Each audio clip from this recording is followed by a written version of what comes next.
Citizen TV, the citizen's power.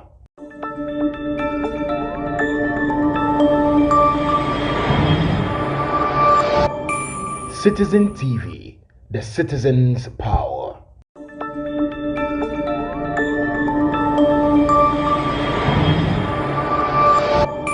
Citizen TV, the citizen's power.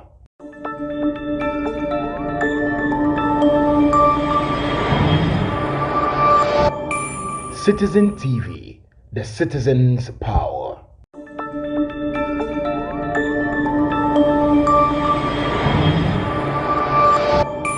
Citizen TV, the citizen's power.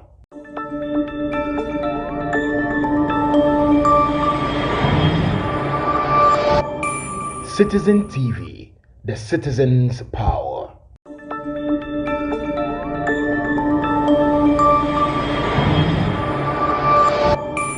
Citizen TV, the citizen's power.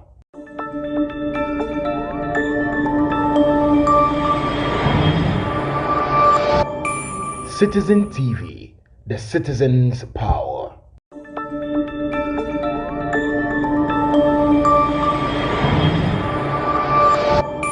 Citizen TV, the citizen.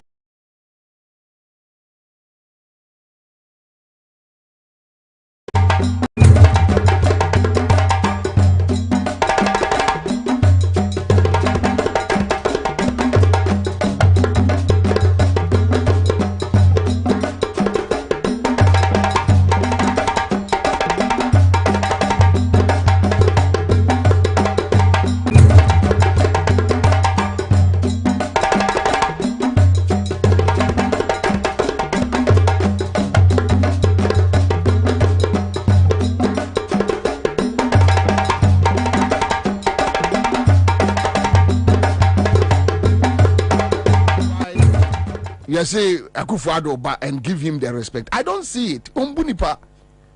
Yeah, Ghana for. And a year complaining. Yeah, the idea amount. Your school she say yes, mama. Yes, why you be? There we are, you know, amount for issues about it. Take your time and explain it to us. You don't go there. Say won't me any financial private school. As if say, what be a year school, wa Ghana, and I will be baby in the Pakrona Casa. It is a wouldn't me any fanoko. You don't talk like that. You don't talk like that. But you be anywhere, what better years so sense and chroma time be pemina, cause ya some kwan free nenum. Or that's sorry ya a Jimmy Semon kwa on Kenyans Assembia a beshem kola cry. We are no one say air complain say and kola emuno. How do you say this? Shall I play it for me? Play it for me. Now I'm impressing me, but let me just clear it. And you're fine. And you're fine. And you're fine. And you're fine. The way be a best one walk a quabre. People who can afford to pay fees. People who can afford to pay fees for the education of their wards should send them to fee-paying private schools. Public schools, that is schools funded by the taxpayer, should be free to all who would otherwise be unable to pay for their education.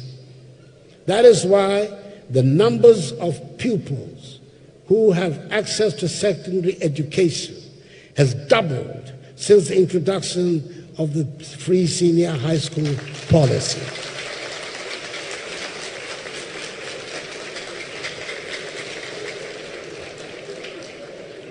And that over 5.7 million persons have benefited from the policy since its inception.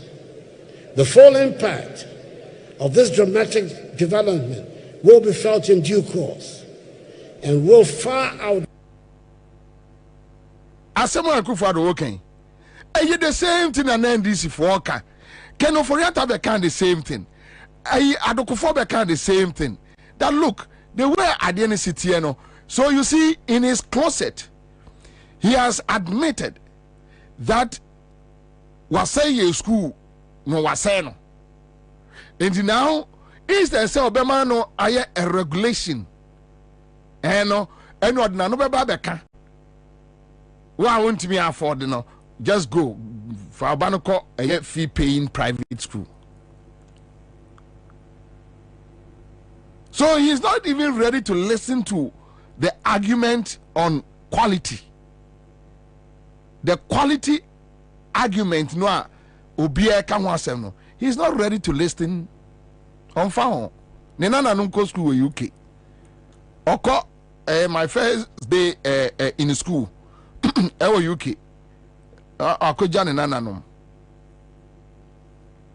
And nana and you say okay.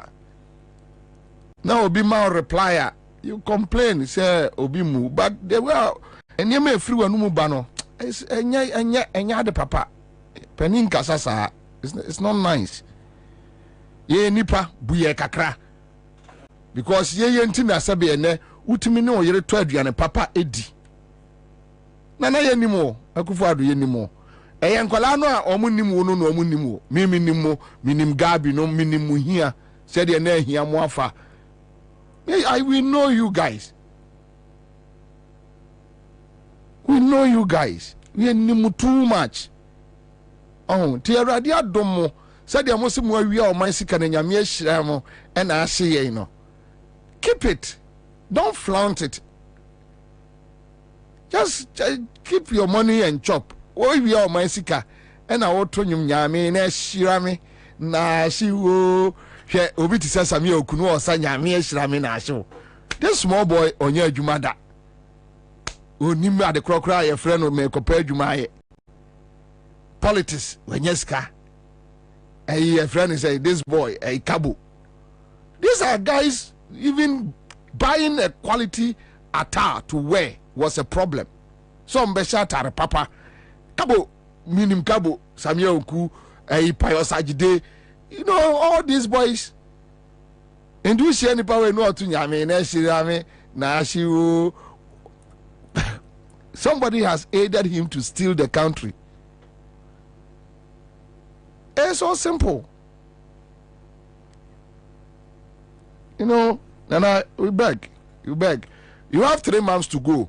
3 months we want to give you the maximum respect. Nefa Kofi. These 3 months you person no ntam fine fa coffee.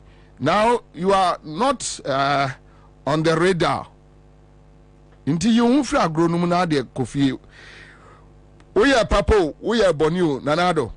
It's over to you. Down no ma enu abusu anim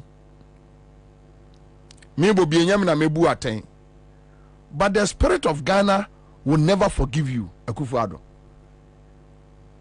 The spirit of Ghana will punish your children, will punish your family and your generation to come because of adia what they are here on my Ghana. And now a young man say more Jew money tomorrow. Dinana, oh dear, Castle. So I'll say free SHS no why in a year. Just leave us. Don't come and insult us. Don't insult Ghanaians, please. Kwame, mami nya Galamsey ni straight. Say hear me. Ghana ni bia wutie me na wie pacho mawasomra. Listen to me very well. Ghana ni bia wutie me. And I may know yes size be. You see, enye se Bobie nye. But my baby who say ye society no. So person what kind of cry? I say obey nuisance to the evil ones. On say abone for no doso. Echen papa for no. And even when you activate a truth, trust me, or support your ketuebi. Or support your ketuebi. And that is why Baumia and Akufo-Addo They were able to become president. Why? Because with the dintros are, and you are okay. Galamsey. Yeah, Kwame. Ghana ni bie ni eye Ghana krom ha onim eye Galamsey nkrofo kra omoye. Ghana ni bie ni wo. From the national security to the BNI to Ghana Police Service, Ghana Armed Forces,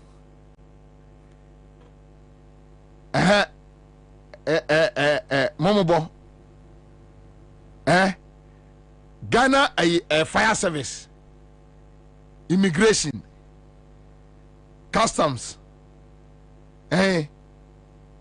Mabo. Sa nkrofo we womu nyina nim nkrofo kra omu eye Galamsey business e wo Ghana ye traditional council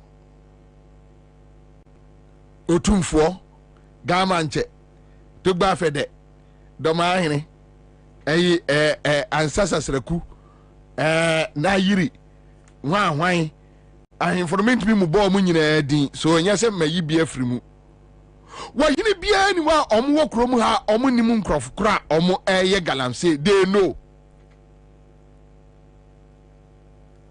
media for na Paul Adomotre Kwabena Fakai Samens your friends say Class FM 4 Adom FM Accra FM hwan Peace FM SMP FM FM Hot FM omu nyina yenim enkrofo kra omu etu Galamsey no musicians lumba sakode A plus friend say bomo Black Sheriff hwan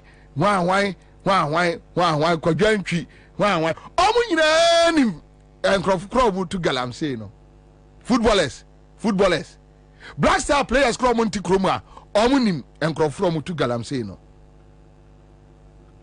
but Kwame unim problem no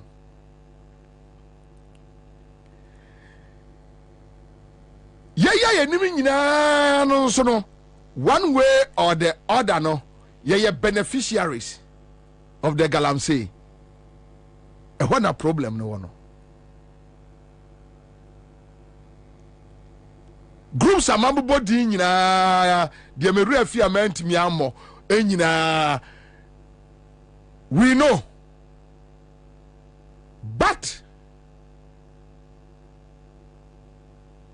we are all beneficiaries.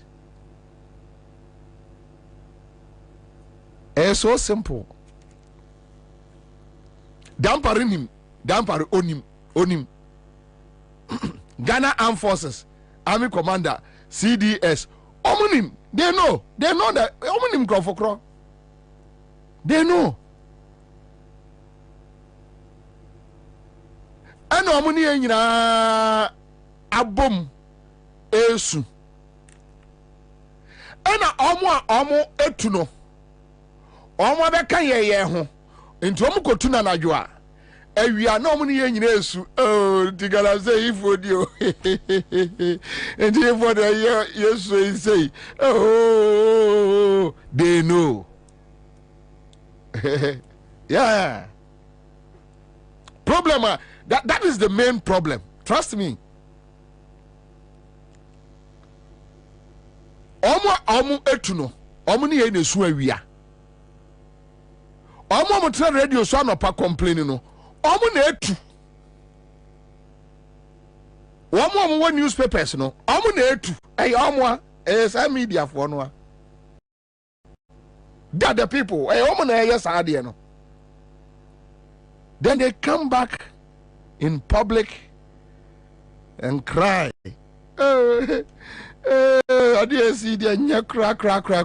you see, oh, and I've been telling you, Omadane Kayeti Akron for any cycle Akron for oh Ansah circle. Utiam Cromfo. Na Cromfo na busa wa watiam no. Na ofahin. Ofahin ni ankwache no. Cromfo no so tiam Cromfo. So you will see two people running. But the Cromfo, another one also the Cromfo. You know, between the two no, the oya Cromfo no. Yeah, so that is libina omo to Galamsey no and penifo no mutu no. Look, the boys no more sight no. Kwame, I'm telling you, boys no more good sight ni nyina yeah across the country no. Bia nwa owoska initially ya na obetimi dia to excavator. Nkrofo bi omu sika ene kofa excavators no ene chamfan no begu mu ve ene omu fa boys no.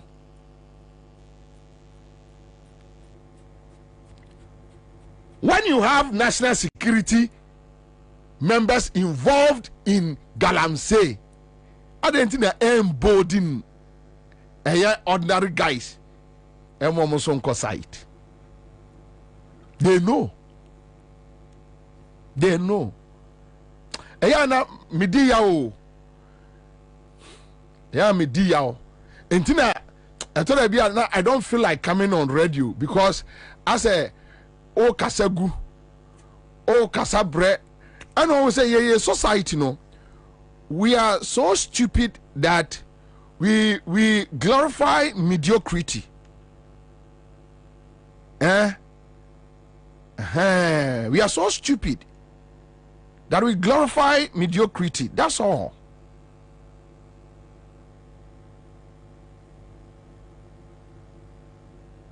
Hey, Kwame, trust me.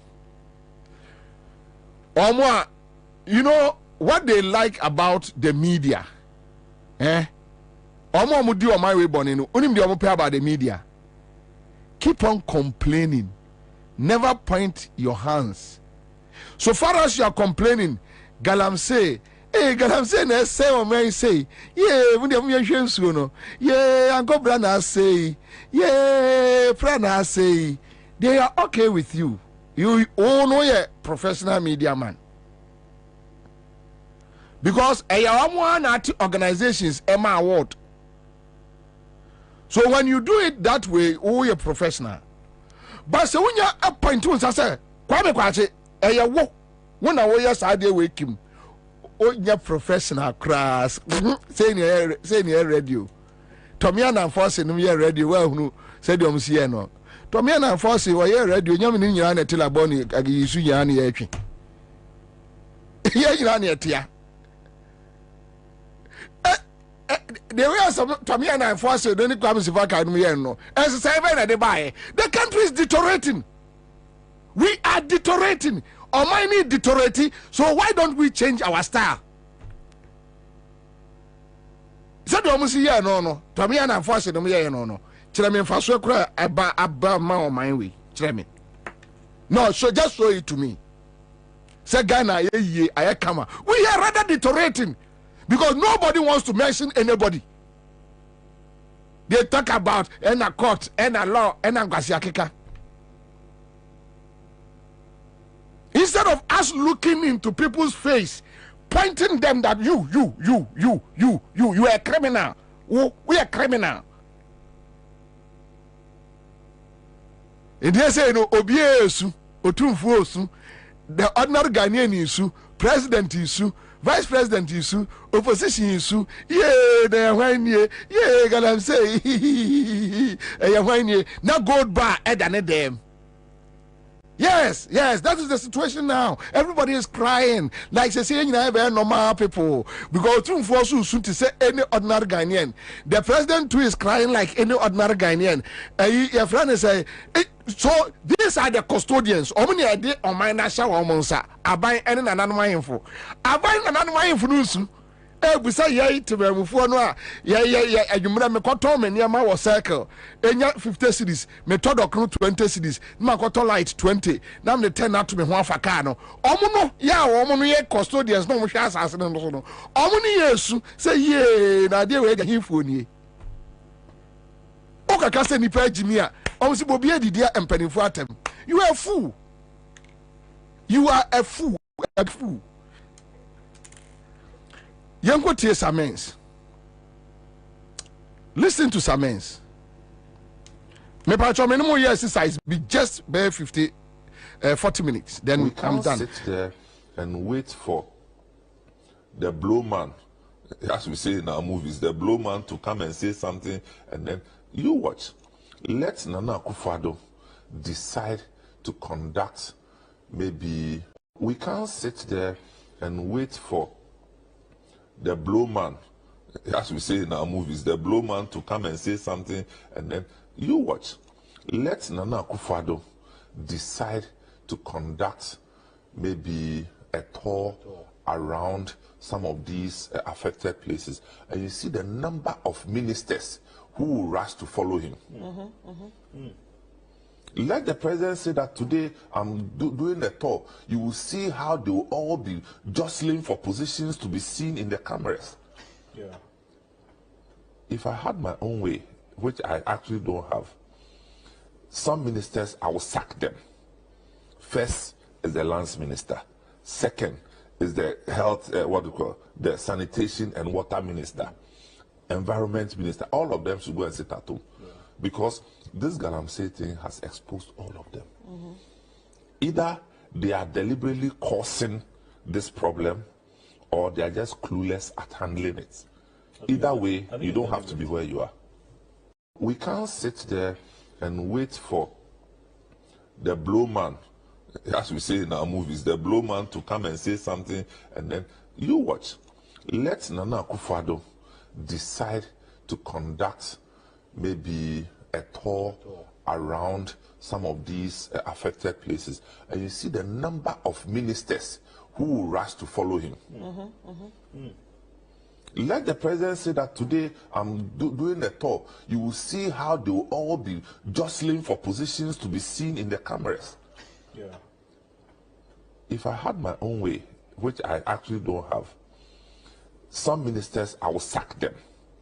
First is the lands minister. Second is the health, the sanitation and water minister, environment minister. All of them should go and sit at home, because this Galamsey thing has exposed all of them. Either they are deliberately causing this problem. I'm talking about the media. So let me deal with the media. When I'm done with the media, maybe be dealing with the other issues. So this is Samens. Samens was part of the media coalition against Galamsey. So put their story here. In 2017, Omo integrity. I just don't need a headline. I need a story.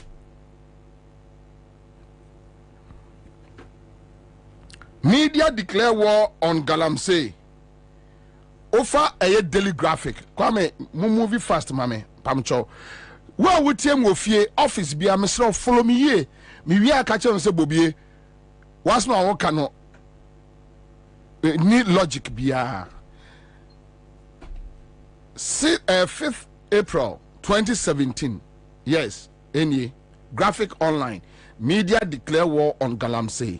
So let me just go through some few paragraphs of the story.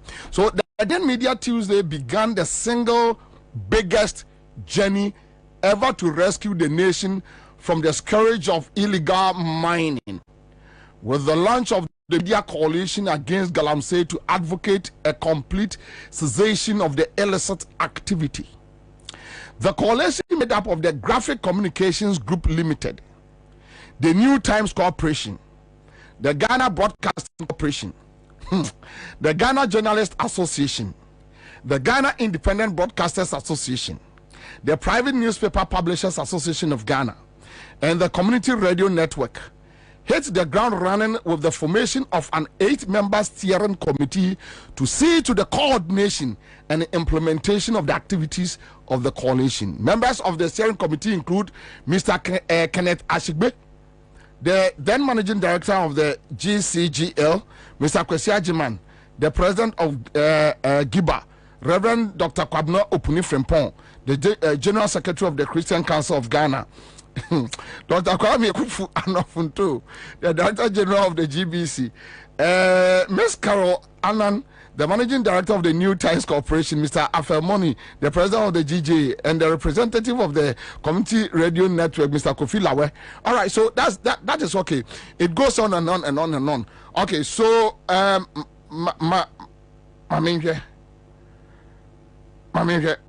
I don't like this, Charlie.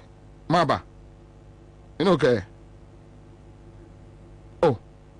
Come like I won't go back. Oh. Like my phone will freeze. No, sorry, it's okay. It's okay. So you see media for into 2017 almost last year, no. A media for na a chassis, right? You see media for coalition. Chamber of Mines supports media coalition against illegal mining. Pacho Fatu Omame. Samens. Yes, for the first, I always disagree with Samens. But trust me, for the first time, I just say Samens, I can't assume Ansah a womb.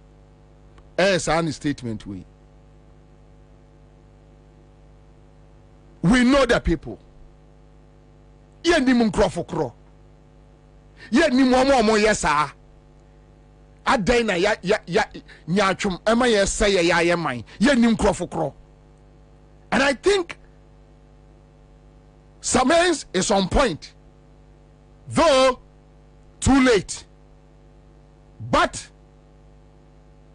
it's better.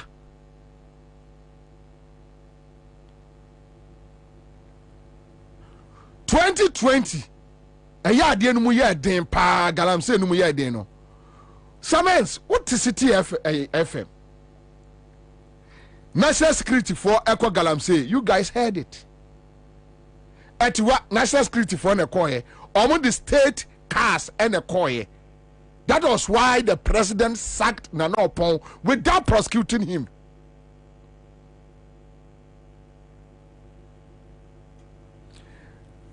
Omo the cars call robbery our Galamsey site a story you heard it.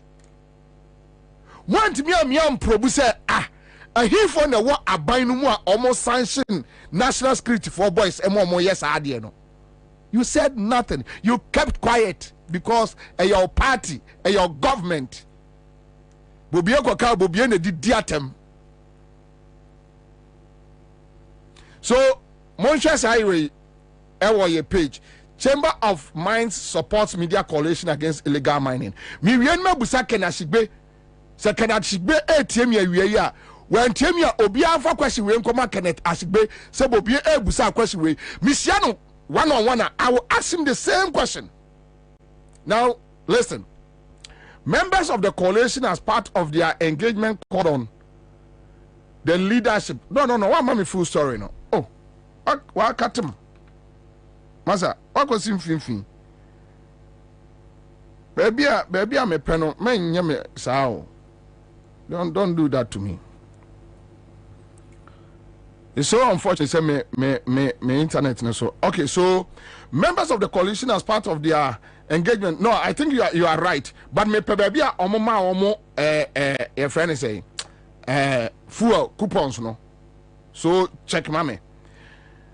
Members of the coalition as part of the engagement called on the leadership of the chamber yesterday to court their support to join the campaign against the Galamsey menace, which has caused considerable damage to the environment and other water bodies. So meeting Chamber of Mines, the convener of the coalition, Minister Ashigbe, led the team to confer with the management of the chamber to apprise them of their activities since the launch of the coalition about 3 months ago. So going forward, no Red Friday. In the media for any year say that is Occupy Ghana. A pressure group declared the last Friday of every month as Red Friday. In the Occupy Ghana, for also the car say, Yameya Adoma, if you had a bia, Kopem se Galamsey na asibetuno, if you had a biano, Omo Abo Ko Jain Ko Kwame Ansah. Kwame, yes, sir. Okay, so let me check this one. No, hold on. In this same story, Chamber of Mines, Emma, your friends, a media for no, fuel coupon 10,000 Ghana. 10,000 Ghana. Pacho between a year free swamame. Chamber of Mines, Emma Omo coupons. Kwame wahu. Wahu ya no. Ana unyahu ye. Unyahu ye. No worries. Ori ayanko. Chamber of Mines, Emma Media for no coupons. 10,000 Ghana cedis. Goyo. Sorry. Goyo. Goyo. Kwame check. Goyo. Goyo for omkoshia. Se mi ye na ma tuan fan sendo. Goyo for ne ma almost eskano. Ma media for no 10,000 Ghana cedis coupons. Ya di bebu fuel. Na di achini. Tio. Kanashigbe.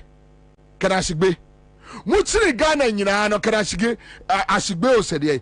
Tell me, come and tell Ghanaians. No report way. Media coalition na mote ye. Samens. Na ka ho. City FM. Kanashigbe. Say joy for ni become ho. Me referee the individuals. I mean, no mo your group.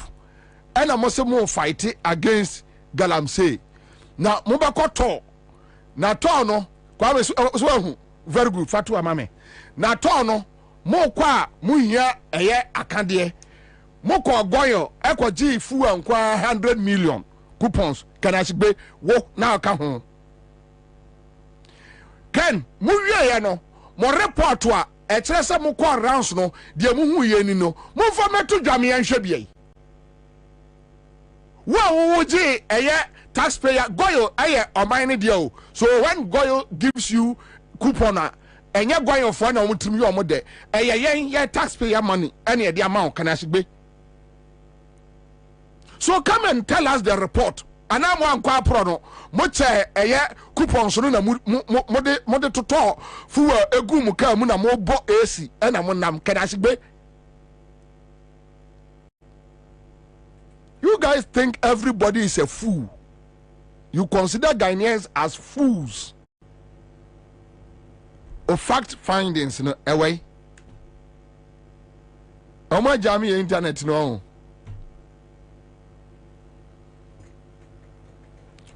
Of fact findings no away.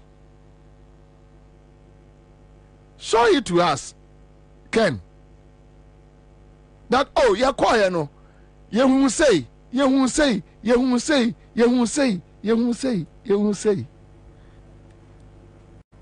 So much je mu kakra fatu fast. Munya no fast Ansah no omo achim no. Kwame a few minutes ntia mamun delay. Ana hu ye. O send man enko. What if I read it? Don't worry. Let us move on. Because omo nim asema make no nim. Don't worry. So I see the Goyo and others support media coalition against Galamsey. Now just say enya Goyo nko okwa Mr. Munko Ghana web me de to almost say your internet no and make ka kyerem na mo Google na mo yi why sremo me so kra mani o me hu sembeni yan kakra mami me hu yan kakra we dey me yadum sembeni konkonsani bi asao uni ahoto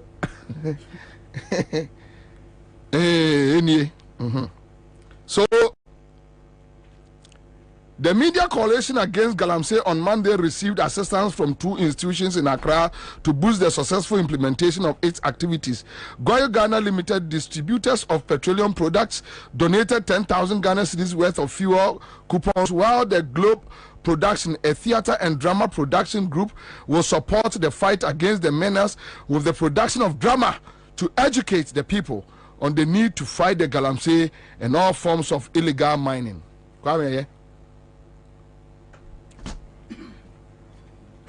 Timpamcho, Kwabena. Media coalition for no ombetime akyerɛ yɛ ɔmoma report yɛ pɛ sɛ ɛkae bi would let's assume say ɔmo de bɛto public kra ne yɛhu yɛ pɛ sɛ yɛhu ɔmo fact findings a ɔmo nyaayɛ yɛ pɛ sɛ yɛhu ekura wei hypocrisy o hwɛ Ghana when you want to beat the system, just start speaking big English, put on some small glasses, we know pepem white, yisakora, chuatare so, share socks different colors, and now botai be muafunya kese kakra, na botai bisa, na young Christo ni, either ako Pentecost, and now ako ICGC.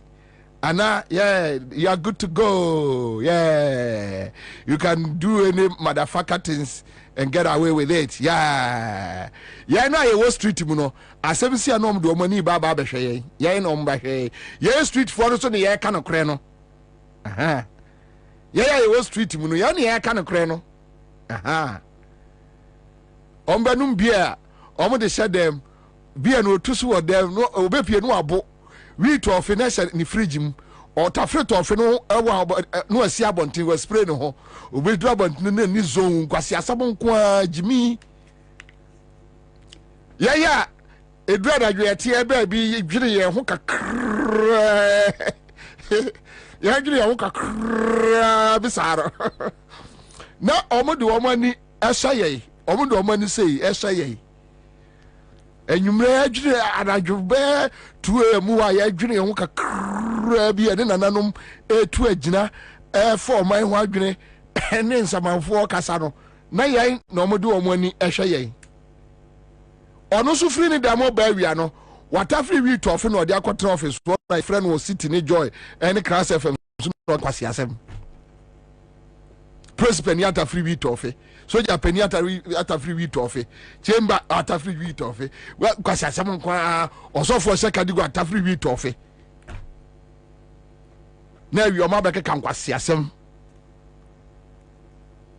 omu wi no ma ye report afa ye tie ba bi dwine ye ho no ma ye report afa ye ho otan hunu enso mo eyewomo na edi bone no.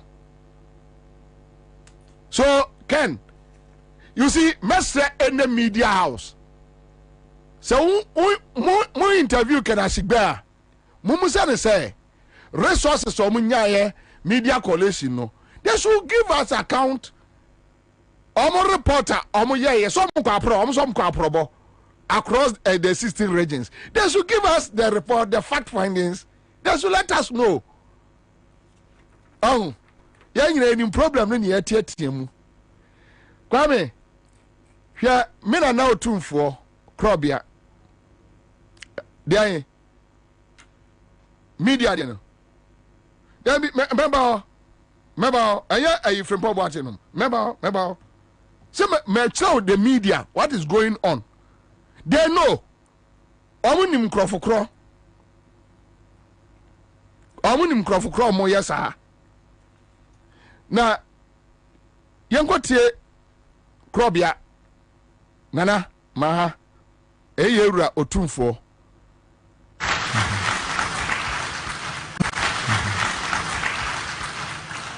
Galamsey is an environmental enemy for the nation. What could be more serious for any people than to have the entire water supply system at risk? I think as lawyers you should find space during this conference to set up a panel to undertake a quick tour of the communities where the scourge is most prevalent, to see the extent of the crisis we face and hopefully deliberate on how the law should respond.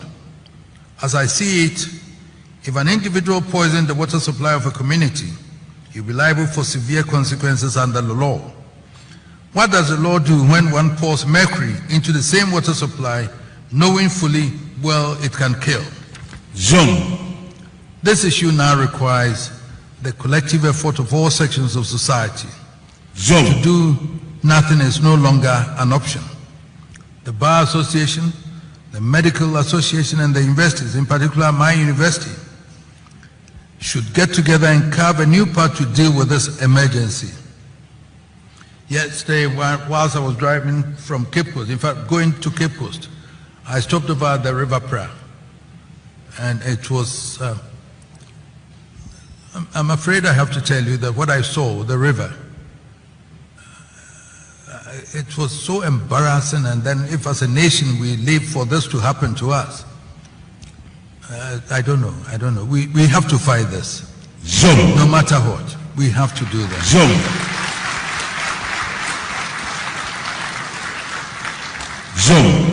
I wish you fruitful deliberations, and Nananum and the mayor are hereby authorized to ensure that members do enjoy everything, and I mean everything, that Kumasi has to offer. Thank you for your attention. Nana, how do we fight it without mentioning names? How do we fight it? Do we fight it by just crying, throwing our hands in the air?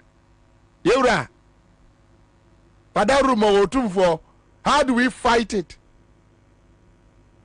How do we fight it without looking into the eyes of those who are doing that, mentioning them, call them out that you.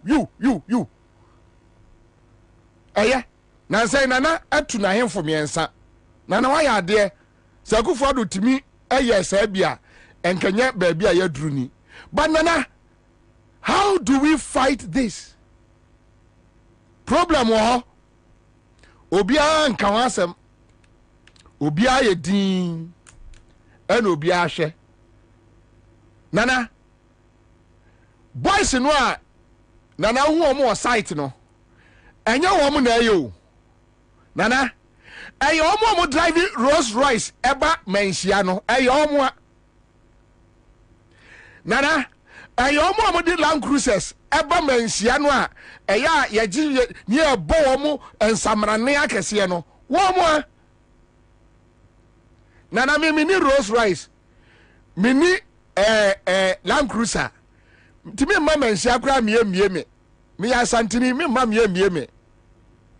Enso esremni akola obetimi aba ho ne ye bono emrane na nka aka asenana enka ginapo wei omo francis Samuel ginapo wei enka omua de akra no a no omo te frafrafo ye fi achi e omampo ginapo no omo te frafrafo ademu panik o papa omo basum panik am agei enko no betimi anante aba ho sa watro statement ade brewo Nana asantehene sa asantehene je na kenkai ko onsura de mpa enti Nana so obusa Galamsey no a mi ni sikira de try excavator o dia mi di kura mi ni bi wo mo ba manhia no a o de round light Lincoln Navigator cars any ade ba no eye wo mo a Nana wo mo a ayamia me boys no omugu site one dey omo ya adwuma man krofo. Nana, you guys, you know the people, you know the more information chain ye munim krofo kro ya omo sa ade no hwe mame enchire mo ade bi Frepo Boate report no me de beto nchen. Kwame, yan hwa time omo ebie Operation Vanguard. Me kire ma de bi dia besi asem so. Operation Vanguard. My media Operation Vanguard. Operation Vanguard. Operation Vanguard. Munyante na listo enum enso bed entity bi be mayen. Operation Vanguard launched to wipe out Galamsey. Tie. Na ya na brofo kro mo use de tro ayire na ya na ya metan. Sa story we 1st August 2017. And the media, media for the year, you know. Once upon Kroma can say, the 10 million Ghana cedis and the media no for approval. Say, minim McCarthy, so who tell me now, Kaya, he say story for send me lecture Charles McCarthy on a yummy. Tia story no, we so graphic online. Mango Fair Free Statesman, Mango Fair Free a Daily Post. Or say the government resolve to end illegal mining has been given further impetus with the deployment of the first batch of security men to 3 regions considered to be the most affected areas. 2017 almost has a net. Already Jacob for Jesus Christ of the Kum of the Salala. Operation Vanguard launched. And I don't know. The way you know, I don't know. Or say the 400 security men made up of personnel of the Ghana Armed Forces and the police services have been divided into 3 groups to cover the Ashanti, Eastern and Western. The teams have been tasked to stay at their assigned regions until all forms of illegal mining, known as Galamsey, have been stopped and unauthorized mining pits permanently destroyed. You free so? Sharp. Me pam cho. Operation Vanguard from my report. Government after 2017, 18, 19, 20, 21, 22, 23, 24. President Akufo-Addo MIA Operation Vanguard for report. Enya juma mkoye ye. How many pits eno mutibi kataso? So if you are a president, why you armed forces need police for? Edwa mko site baby so mko ya juma. Na se adiana wesen apa. Service commanders are omudi omani mko no. We a sensible president, you will sack all of them. The Operation Vanguard for no. Enipa asoja for any police for 400 no. Senka on my way on my anya kromfo and a president. And on one as suma unim omoti Operation Vanguard no for purposely for Galamsey. Yes, I'm telling you 100%. Akufo-Addo Bawumia said that at the Operation Vanguard purposely for Galamsey. And this mon report to match the Omo call duties no mun say the omo timi accomplish here and the omo antimi. Show it to us. You take my taxes. Now the man a soldier for near police for quote room. Say obuntu Galamsey omuntu gold famrel. Obi treke on mine, obi say on mine, otumfo munim. Gamanche munim. Christian Council nim. Akwaya Ansah so atwitwa software Dr. Williams unim Otabe unim Ajasar munim. You know, you have the information that the Operation Vanguard was just a former Akufo-Addo ni Bawumia ndi ko room eko to Galamsey. If not, show us Operation Vanguard report. So your choir no your core mandate adwuma say ni etimi ye na de etimi accomplish ye ni. How many pits and omutimi kata so? Onse kroma se wadwene ye adwuma na atimi analyze niema ye mpewasem. Yes. Omo pagimi fo nko na atra radio so. To try radio no so hey Galamsey say you no sorry coffee. Yeah. That is how you are the professional. Ask them critical questions. No mubuafu. Now tie. O dia me de baba besi so ma mo hu de ntia eya Akufo-Addo ne Bawumia no mo. Now Operation Galamsey Task Force for Protection of Brim River inaugurated. Yankoko, hey, that's right. So while they set up the Vanguard, Vanguard for no A2 a gold no A2 ayana ayede no ehwana ayi fripo boatin so ebemu kwa monya ntem aka me 10 minutes into operation Galamstop la radi nyankopon Yesu Kristo. So you know May 2nd 2019 and almost set it up and he said can I say they should start raising these issues including their own. Hey, I saw for police for and I almost slow. Bekume, bra bekume. Sure. The Minister of Environment, Science, Technology and Innovations, Professor Kwabena from Pomboatin, has inaugurated a Galamstop task force to protect the Brim River and its tributaries in the eastern region from pollution. The 62-member task force have been given training in diving, swimming, and other techniques. To aid them in their activities, while boats have been acquired to facilitate their work on the river. The task force was inaugurated at a stakeholders meeting on illegal mining in Kwabena in the Tuwa West District in the eastern region. The event brought together participants from 5 mining districts and municipalities, so it goes on and on and on and on. Thank you.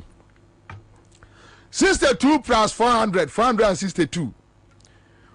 62 no, you see actually be swimming, diving. Said you must be diving in Suase, Ekokosha was say, Ubi Esho A2.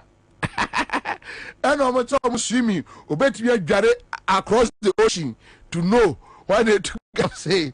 I want to tow a boat, Ed Gunso Doso, Sabaya and so I would do any or boat number home buying. Ghana near would hear me. Boat to see in so and no move to Galamsey with boat na say. Ye TM say a wanya. A mini a messy. A mini messy. Ye TM say a wanya. O sorry, I know pa. I cry FM so no mubisa. Galamsey wanya City FM. So who are the people who is doing this? We are in a very critical, joy. Very critical situation. With this time around, what do we got here? Double FM. Says I did Galamsey who got here piece FM. Hey, in your radio, says for the SRD. Oh free. Munim crop for crop. Mia, betcheme. Oh, free. Betcheme, mia. Now, this is Galamstop. And to take Galamstop, no. Here, Galamstop, ne, a year in Yana, me babetron, or Maria in Kwame. Professor Frepon Boatin, IMCIM, didn't have power to launch Galamsey. Yanon, hold on, Mebaho. Bra, a MPP.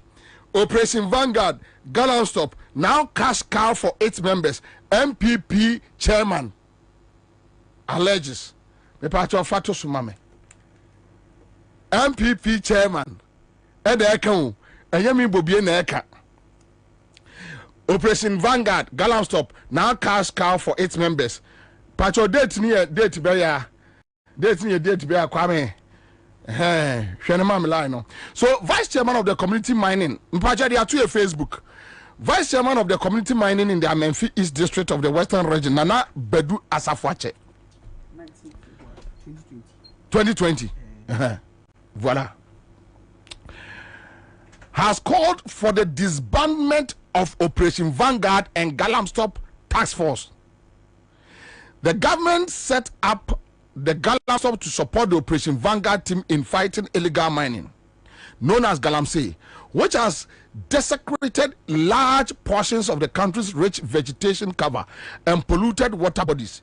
But in his view, the various metropolitan, municipal, and district assemblies should be given the mandate to check Galamsey activities because the two groups are undermining the president's efforts to stop the illegal mining. Now, Pacho Brasso, speaking at a stakeholders meeting ahead of the maiden edition of the Ghana Gold Expo to be held in Sekondi Takoradi in March, Nana Badu is also the MPP chairman for the Amenfi East constituency, claimed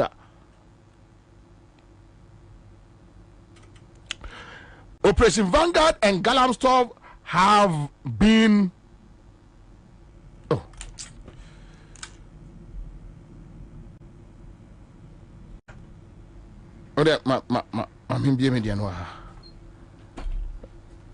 Facebook dia no enya bibia edile kake. Okay, have become a cash cow for security personnel.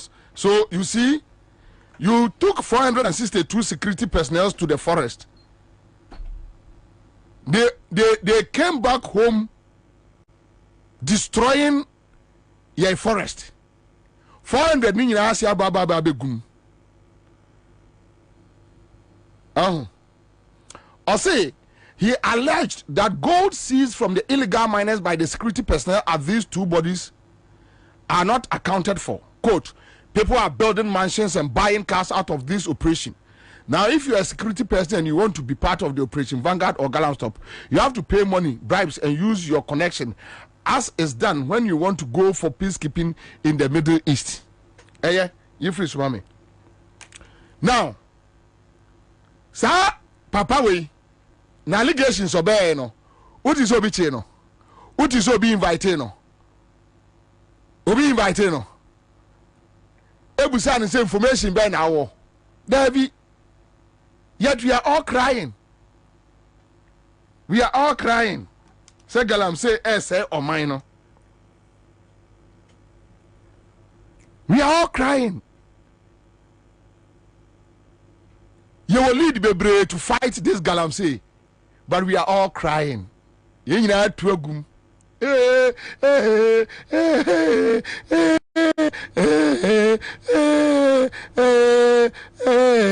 you read them and actually. Now, media idea we na area chiremo. Me wa report bi wa ha. Kwame, report we ya church say. Office of the Special Prosecutor half yearly report about 30th June 2023. Kwame, who's best screenshot? Da. Someone's nim ni pakro. We are mechiramo. Yes, I know. That's right. So, that document where we are seeing here be criminal. Yeah, or see cases. Nana, so cases. We Uraja being yeah, near more the Barbontin 2023. That's right. Cases. 1. Charles Edubuahin. Cases Nibini, Charles Edubuahin. And then Galamsey investigations. We are no catch him say unim ni pakro ya omo yesa. Charles Edubuahin. TN.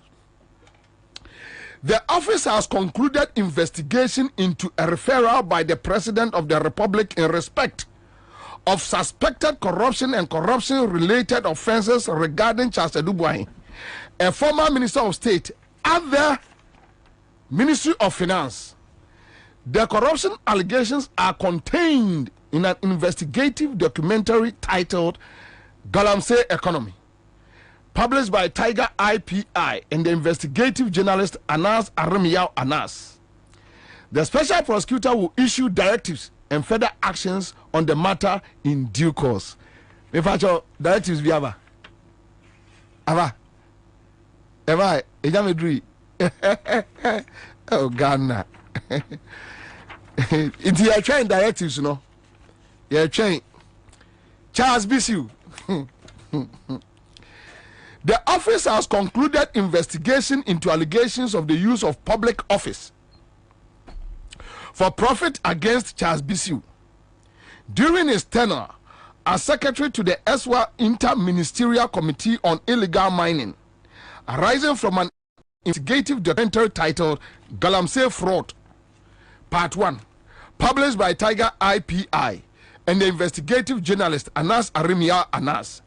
This investigation is a subject of a wider investigation on illegal mining and the activities and operations of the IMCIM. The special prosecutor will issue directives and further actions on the matter in due course. That's right. Yanko, illegal mining. Yanko. You understand another case? T. Investigation is ongoing in respect of suspected corruption and corruption-related offenses regarding illegal mining, referred to as Galamsey. The investigation targets some officials of the Ministry of Lands. And your officials obey the moon to be more mudding. And your officials obey and the moon to me. Akufado officials obey the what Lands Ministry wa mo chi omo so me Galamsey na mo do mama OSP na OSP you see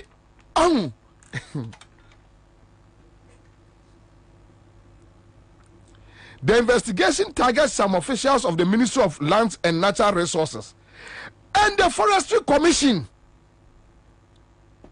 Come in the info,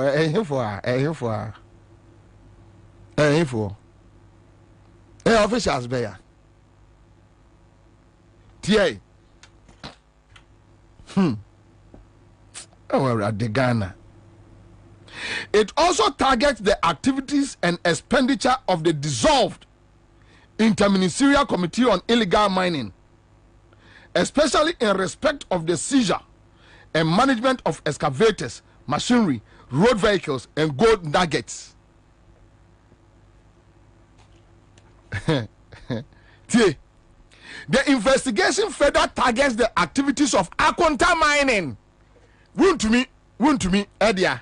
Akonta Mining Limited and other companies, nationals, Tio Muntie Ghana for nationals of foreign countries allegedly involved in illegal mining. And nationals beya. Aya here for woman free here. I bind this information when you see you.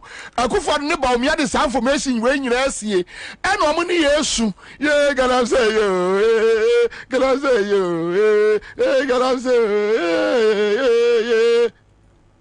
Bobie go can, yes, Bobie did the atom.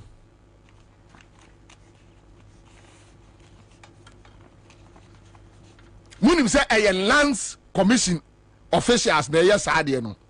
Munim say a Ministry of Lands Jinapo and then for and yes no munim say a foreign nationals be and a yes no munim report to nina ewo Attorney General dame ho enya kisia Japan photo kisia Japan ye bibia no de ama wo mo ana Akufo-Addo ne ejabe eye friend say odame ane baumia tiporipo no ana omo de asie ana omo ne ye nyina esu ye gotta say gotta say gotta say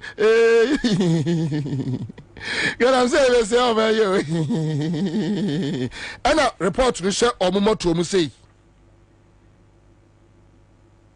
kwasi asema omo di kire na mo ka kire so wagimi we are president ani mi Ansah yes Bobie didi atem ade ni kurawo ana mo ni ye Yesu enti obi a oso pa pa na so tiem se ade agalam se ye nye o na aban no so report no so tiem ade agalam se ye nye o tie la sawa na mawie. The investigation further targets the activities of Akonta Mining Limited and other companies, national of foreign countries, involved in illegal mining and allegations of corruption and corruption-related offenses against some municipal and district chief executives. And can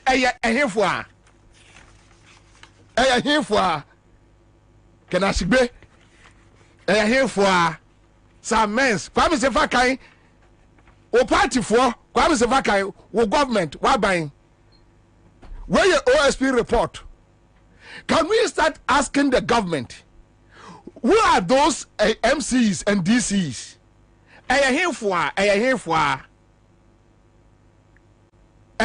na yes adia no document ni nie document kura mo your investigation na mo da so na mo ani ye nyina esu abaifo no odi bone a awia no ne wusu anadwo no na eye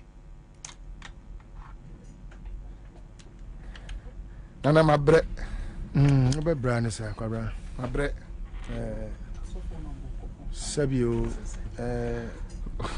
odo maya me do mbetwa to odo maya say ya nana document ni nie tio OSP ne say omo investigate municipal and district chief executives bia omo involved akonta mining lands ministry officials forestry commission officials bia omo saka womo enti ehefo a ya ye nyina yesu hwehwe nkrofo no ehefo a kwabra unim se edu ba bia de ema nipa ase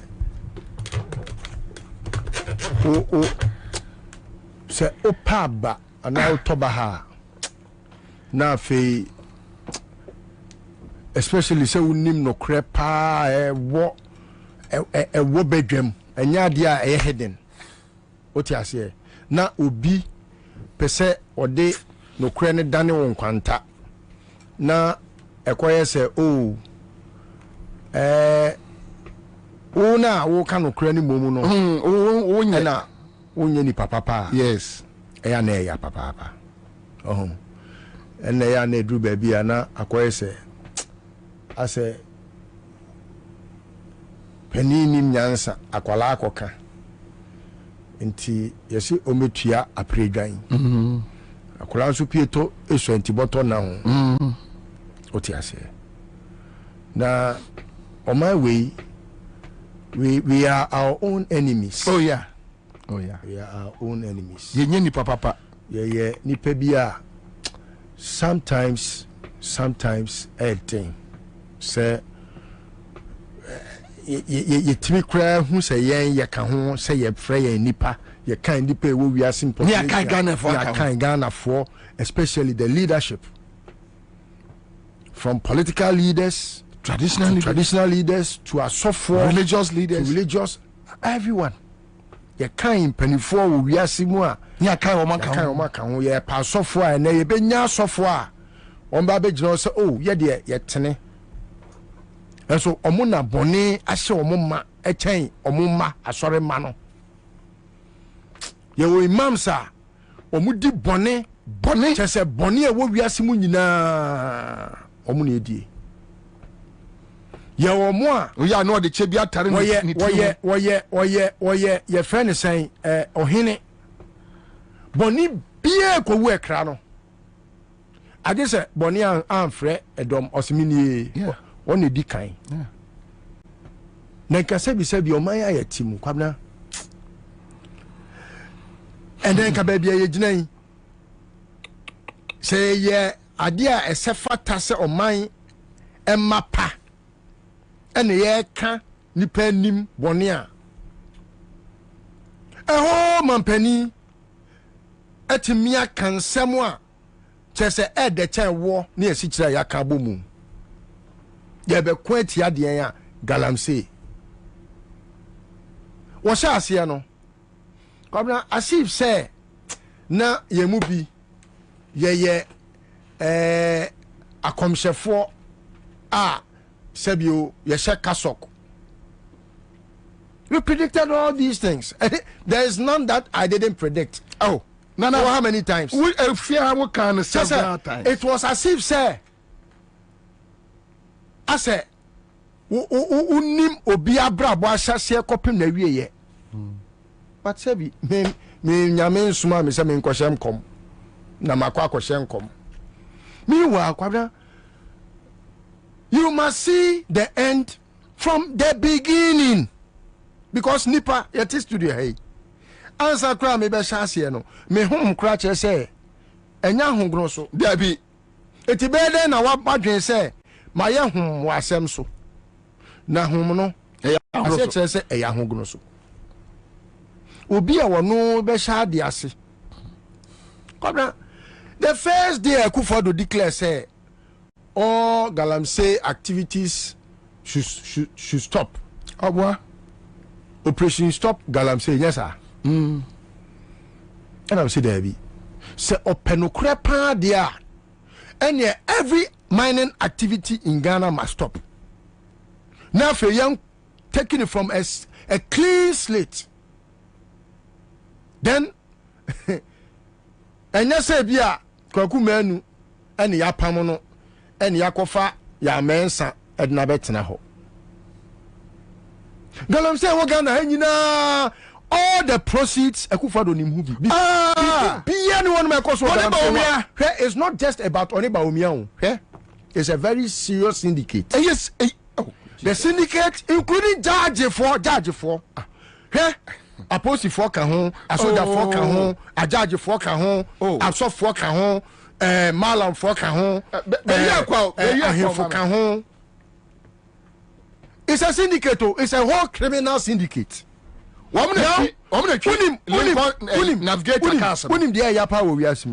all the syndicates, of all the members of this syndicate, Yamabubudino, Akufo-Addo ni nebusuafo no, and I draw Omunina into it. And stupidly, no, they have become very sheepish. Say, in Yankua, Akufo-Addo way, ya oti way ya reniti bemui. And I will know etimia fra sofo, etimia fra soja for, etimia fra your friend is imam for, malam for, afre ahemfo. And no muni omu ye juma. Ese o man fudie ne sase. Kwabena, I'll give you a very typical example. Me fad ye si wo studio here nam de ayem fato ho. Kwabena be kai se mrebi. Me free takwa ba ye no. Yeah. O hini na obekasa wo studio ha no. Na nanwa. For about 6 years ani ye kutia Galamsey no. Na ohini bia ntimi nyi nanim emekasa ntiae. Oba ya obekasa tia se ono an kasa ni nua ni duka ya oye deputy minister for lands and natural resources. Oye Galamsey no aba omo forest bi mu e wo dompem pepesa. Ya oye Galamsey no say Akufo-Addo mean well for this country and that would have been the day and kaduka keje na adwuma free nsem. Ahemfo ni ye press conference kese wanfi omo wi ase no omo koche ni ofa ase bi ye fra no Jato or Jaco or nyere onko hwe acid guru omo bro no omo twitwa no o de omo twitwa no de omo hwe acid for no kwa de omo asem mai obia Kwabena, you don't have to go and ask somebody say me kuduka or Galamsey hwe me call takwa adam me do takwa me ye campaign tia duka ewo 2020 election mu no unim say takwa na nkasa eno omuadi dosia Already we are sabe deputy lands and natural minister no and afei say unim say osafumafo and e be campaign man okay yeah. He is one of the syndicates. Now what ko appointed your friend is saying Sami Jenapo yeah Galamsey campaign everything Galamsey Sami Jenapo ni hubi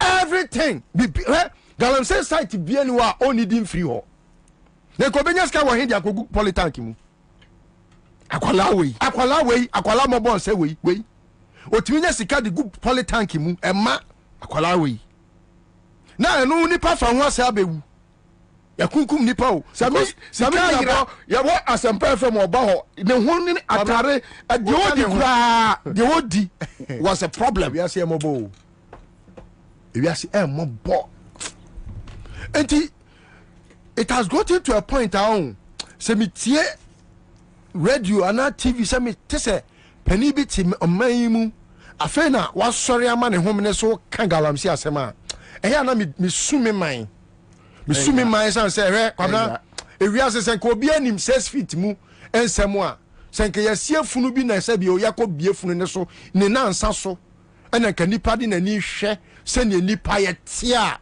na ke be jai jimi so your hini obejai Jimmy and now here for nya kasa ka ade ayesi nsuo Ghana nsuo besa etu ahunya nsa kasa Money almost so the nam.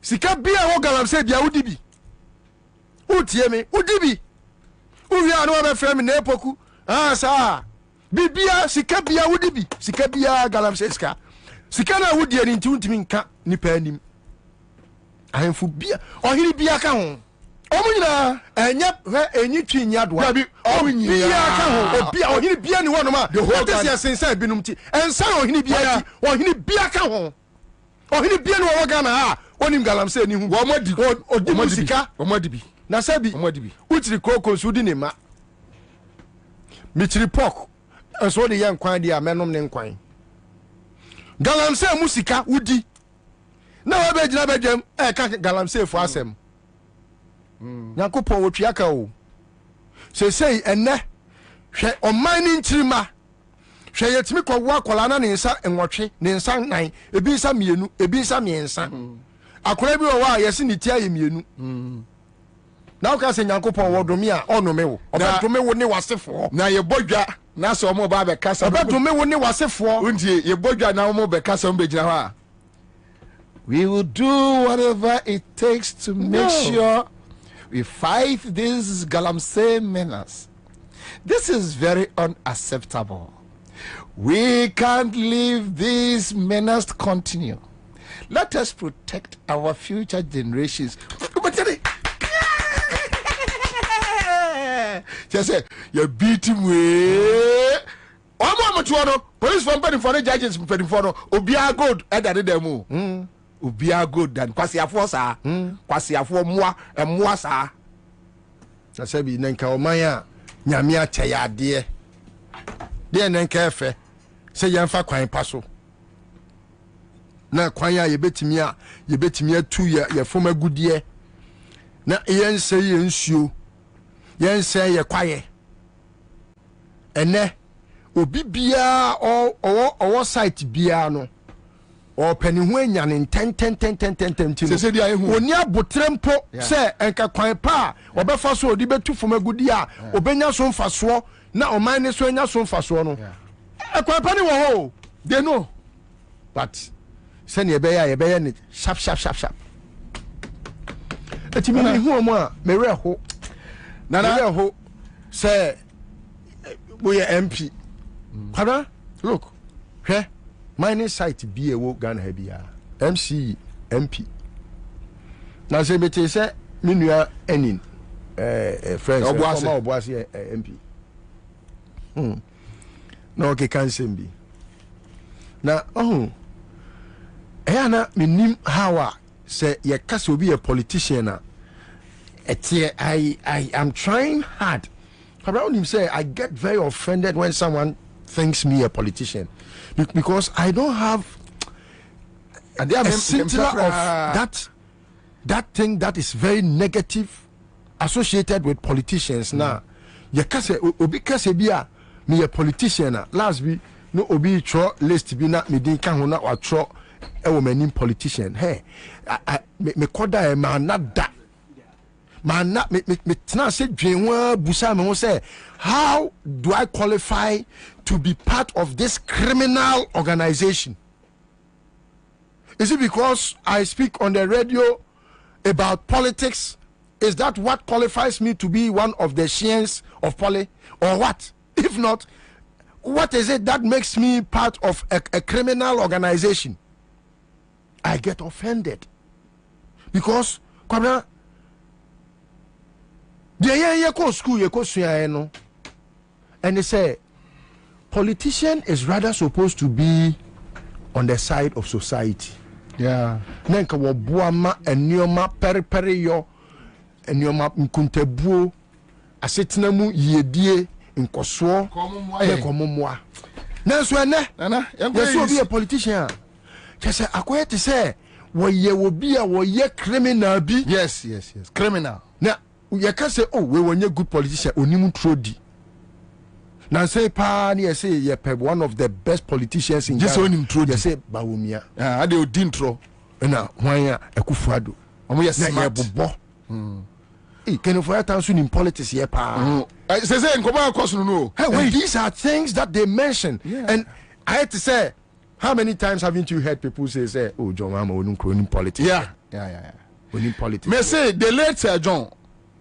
I catch me say, that time na you MPP mu, na me support my bands and pay from from. Na me support to Alan. Yeah. And offer me ko ni fie. So to me for. Adan Alan enye politician ma me ni nachi. Na me say adan, o say Alan ni twema na yire nche ne da. Oni Alan ni mu trodi. Kai sabe. Well yeah, because of no to care why you took away. We dey move back to me. Ka fra kwa we dey ba kai. Move back to me we dey. There be other Joyce Bauer on presser. Just say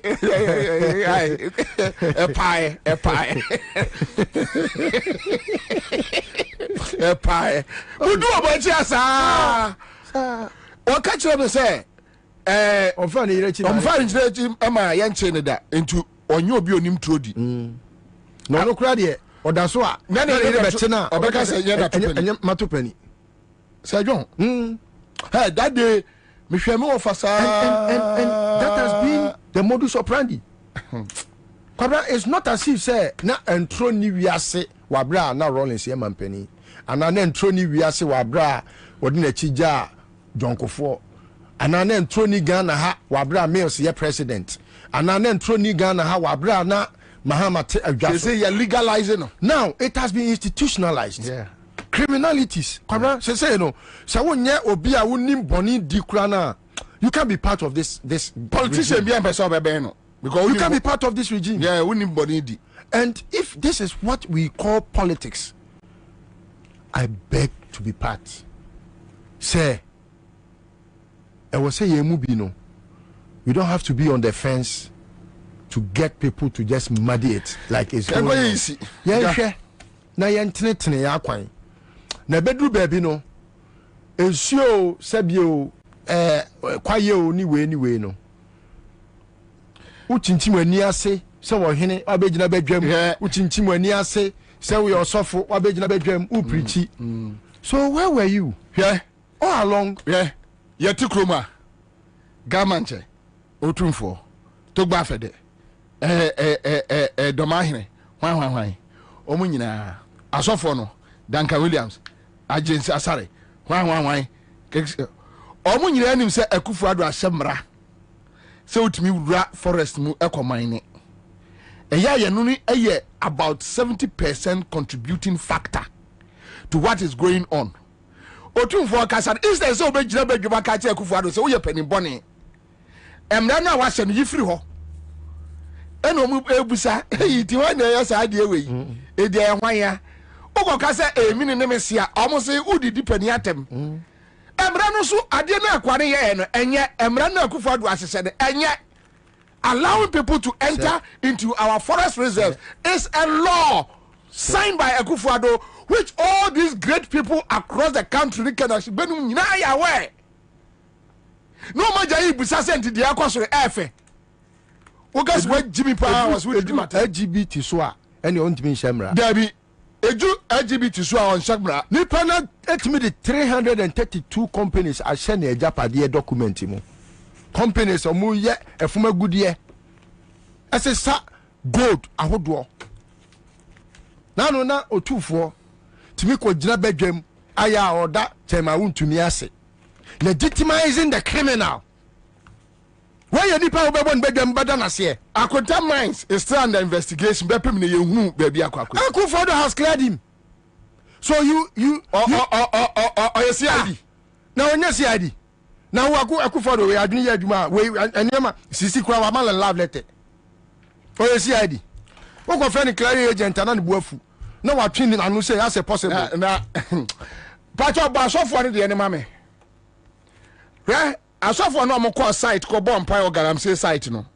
Obia nsintra wanim guasem. That you know the people, you know those doing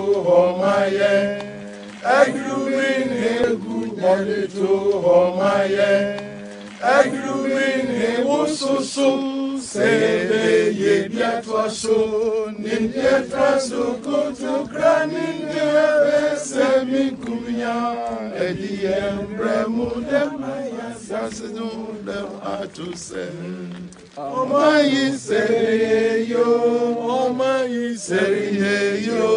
oyese na ose omafubra neche Omayi seyo oyese na ose omafubra neche Gana maye wala udo Momaye wo Benka se wo kawo Momaye unya Gana ye wala udo Momaye wo Benka se wo kawo Momaye nyinanso Yemfa kroye Lakuye grego Tigrofregno Mumaye nyinamo Obiere na famudio Omaye benyankoso Gana betumpono Mumaye nyinamo Obiere na famudio Omaye benyankoso Gana betumpono. That people will humble themselves and turn from our wicked ways and cry. We will heal our land and save us. Heal our nation. Heal our nation. Complex challenge. So we want to ask Apostle S.Y. MP to pray that God will come through. Sa area and Shabutuam and Shamram and Sie. Your DC or this area. Mpesaka for Mukamamiti. Your regional minister or area ha. Your lands commission or area ha. Your forest apinama your forest commission or area ha. Enunti eshamnem. Misra Ghana for medem pamochao ye ho bro. Any ye nchiri manu na kufado so obeku obi kura no a onipa owu once onipa owu ya once etutimi sori gira onan so ka kire obi se wajimi dodo ade na wo ye no wajimi so wo say o might say Ghana o kan na ye dey na modern na mo ye nyina nsam Okay, meaning so back Sunday school time now. Prophet Nathan, was it Nathan? Yeah, Nathan. And Oka David and Nimon Meboa. yeah. Until as of for no more Ghana. Almost candy penny man. Debbie. There's only Bonnie beer what Ghana have beer any one of my Zoom lion count. Contact of Pentecost. Almost yet it is or henny because of this caba. Money be anywhere. Money be anywhere. Cause we Ghana ha. On can Monsieur Madame for media guy bi. And was no team na mesime ni Magdan kasa. Eh Bobie. Wo dey say won to wo no anya kwa ni Magdan kasa. Ensema wo ka kire ni ni. Chala wo musa kakra na anye kakra. She. Na mo dey mu Jimmy no amode na nkromu ha no a bibia mu bedi bi no. Obi ya ade a wontimi nhwere ni nka nkyere ne se bema. Ade a wo ye no wo say o man no. Man, yes, sir, don't do it. Na ya den. I agree that it. So on unya kwa ni Magdan kasa on the chale on o ka de hia no. Until that was only unya you know. Then ka oni na they say ya kwenya. Say apia stadium frame ya apia stadium si Kwabena na de wa ye. Na say ade o say de Magdan si hwehwe no wa ye yie ne. Na onim ofra bi nyas ma koto be bank no me board yo. Ram o kitchen mi dwa bank ni nyina na mi twa no. Mi dwa bank ni nyina sa apia stadium jira so na Magdan jira so na mi jira so. Ti apia stadium e na dwen se me be sresika. Na so Magdan. Ti ade amo ye Ghana ne ntie ye. E kwa am de o my we enam so pa no. Ntie afa. Media ma hedan. Media ma hedan. Nam si nyame wo soro. Nyame otwe ye nyina na onyame di akatua bi beba ma hwe amuntimi nso ano sometimes Kwabena. Say on my fefe, on my fefe to say Ghana mo say no. Almost say no. Na tembia On my fefe. I keep discussing things that in my circles. I saw Apostle Nyameche, but I would want to in few sentences address it because he has been part of them. Apostle Sabi, minim se wonim the church history, wonim kwaya make of fast our Pentecost, wonim kwaya apostolic any Pentecost division by ya Sebio Makion be take over. Now, share Apostle Nyameche, you have the biggest congregation in this country. You have members of your church part of this government. What do you tell them? You are there. Me de me ko kan apostolic for asem, me ko kan CAC for asem, me ko kan hwan obiara ne so for me de I used to be part of Church of Pentecost. I used to because I never say me nkwa sorry. Kwara me nkwa sorry not because minim nyame papa but me minim say me fa kwan bone so esum nyame tua me ka chen say me tifia me esum no. Hypocrisy or say me feel for manum. They know. Eti me no me try my best. Say I may not be able to tell it all, but Apostle Nyameche, have you done an introspection? What shall wow? Baby, I will call ye. Apostle, who bet me a catch him say unim Galamsey for Ghana? They know that. But today, pan the bay first and cow bet me a body say, or penny, where Galamsey jai. And unim omon kobo. We had apostles that were bold. Yeah, me apostles suffer. Unim omon kobo. Jesus Christ. Yenim enkrofo kro me ni adanse. Uni adanse report we me nam chroye. Uni adanse report we me Bobie Ansah. Say Bible nkwa na yesi mo mechire. Dabi me ya adwuma on special prosecutor. Me nam chro de we. Ya me bebusa ye nyina o. Aya me na me chroye. Me Bobie Ansah ma chro report. Various videos aba. Any reports are free other courts aba. Me nam chroye. You need evidence via, you know, you cannot just wake up and you throw mouth at people. So those that go to search for the evidence. We are in a society. For example, the Okudetos that go hunting for information to rebuke people, no, to rebuke society of the ills, no. How do they do it? Me say, what do you have say? We are suffering now. See, me person me who Galamsey for or sorry moi. Elders none about Babu Amani. Me say, what do you have say? We nana poku na tworo ye we efiri nana poku papa edem kwowu wona tworo we asemo mamenka man for say Go TV customers muntie me weekend in Mwatwadi 21st 22nd September eya ebe no as 21st ni holiday ni 22nd no enti ube hu say eya English Premier League no wamu be yini nyina matches ni nyina ewo Go TV Plus eso 85 Ghana cedis pe no subscribe it enti ubetimi akọ *759# *759# Go TV that do ko ombeyi West Ham and Chelsea. Yay, my Chelsea. Crystal Palace ni Man U. Man U so bo. Man City ni Arsenal. O match pe me ba cho. Ma won here. To Go TV. 85 Ghana cedis pe. 21st 22nd. O she Go TV Plus. Now o ti jollof di. Now o chi akoko nam. Now o du krusu se tie ni. Na se o wura to nsa enifa so a. No so so jani no ahye de cha. Eya na kono. Amo.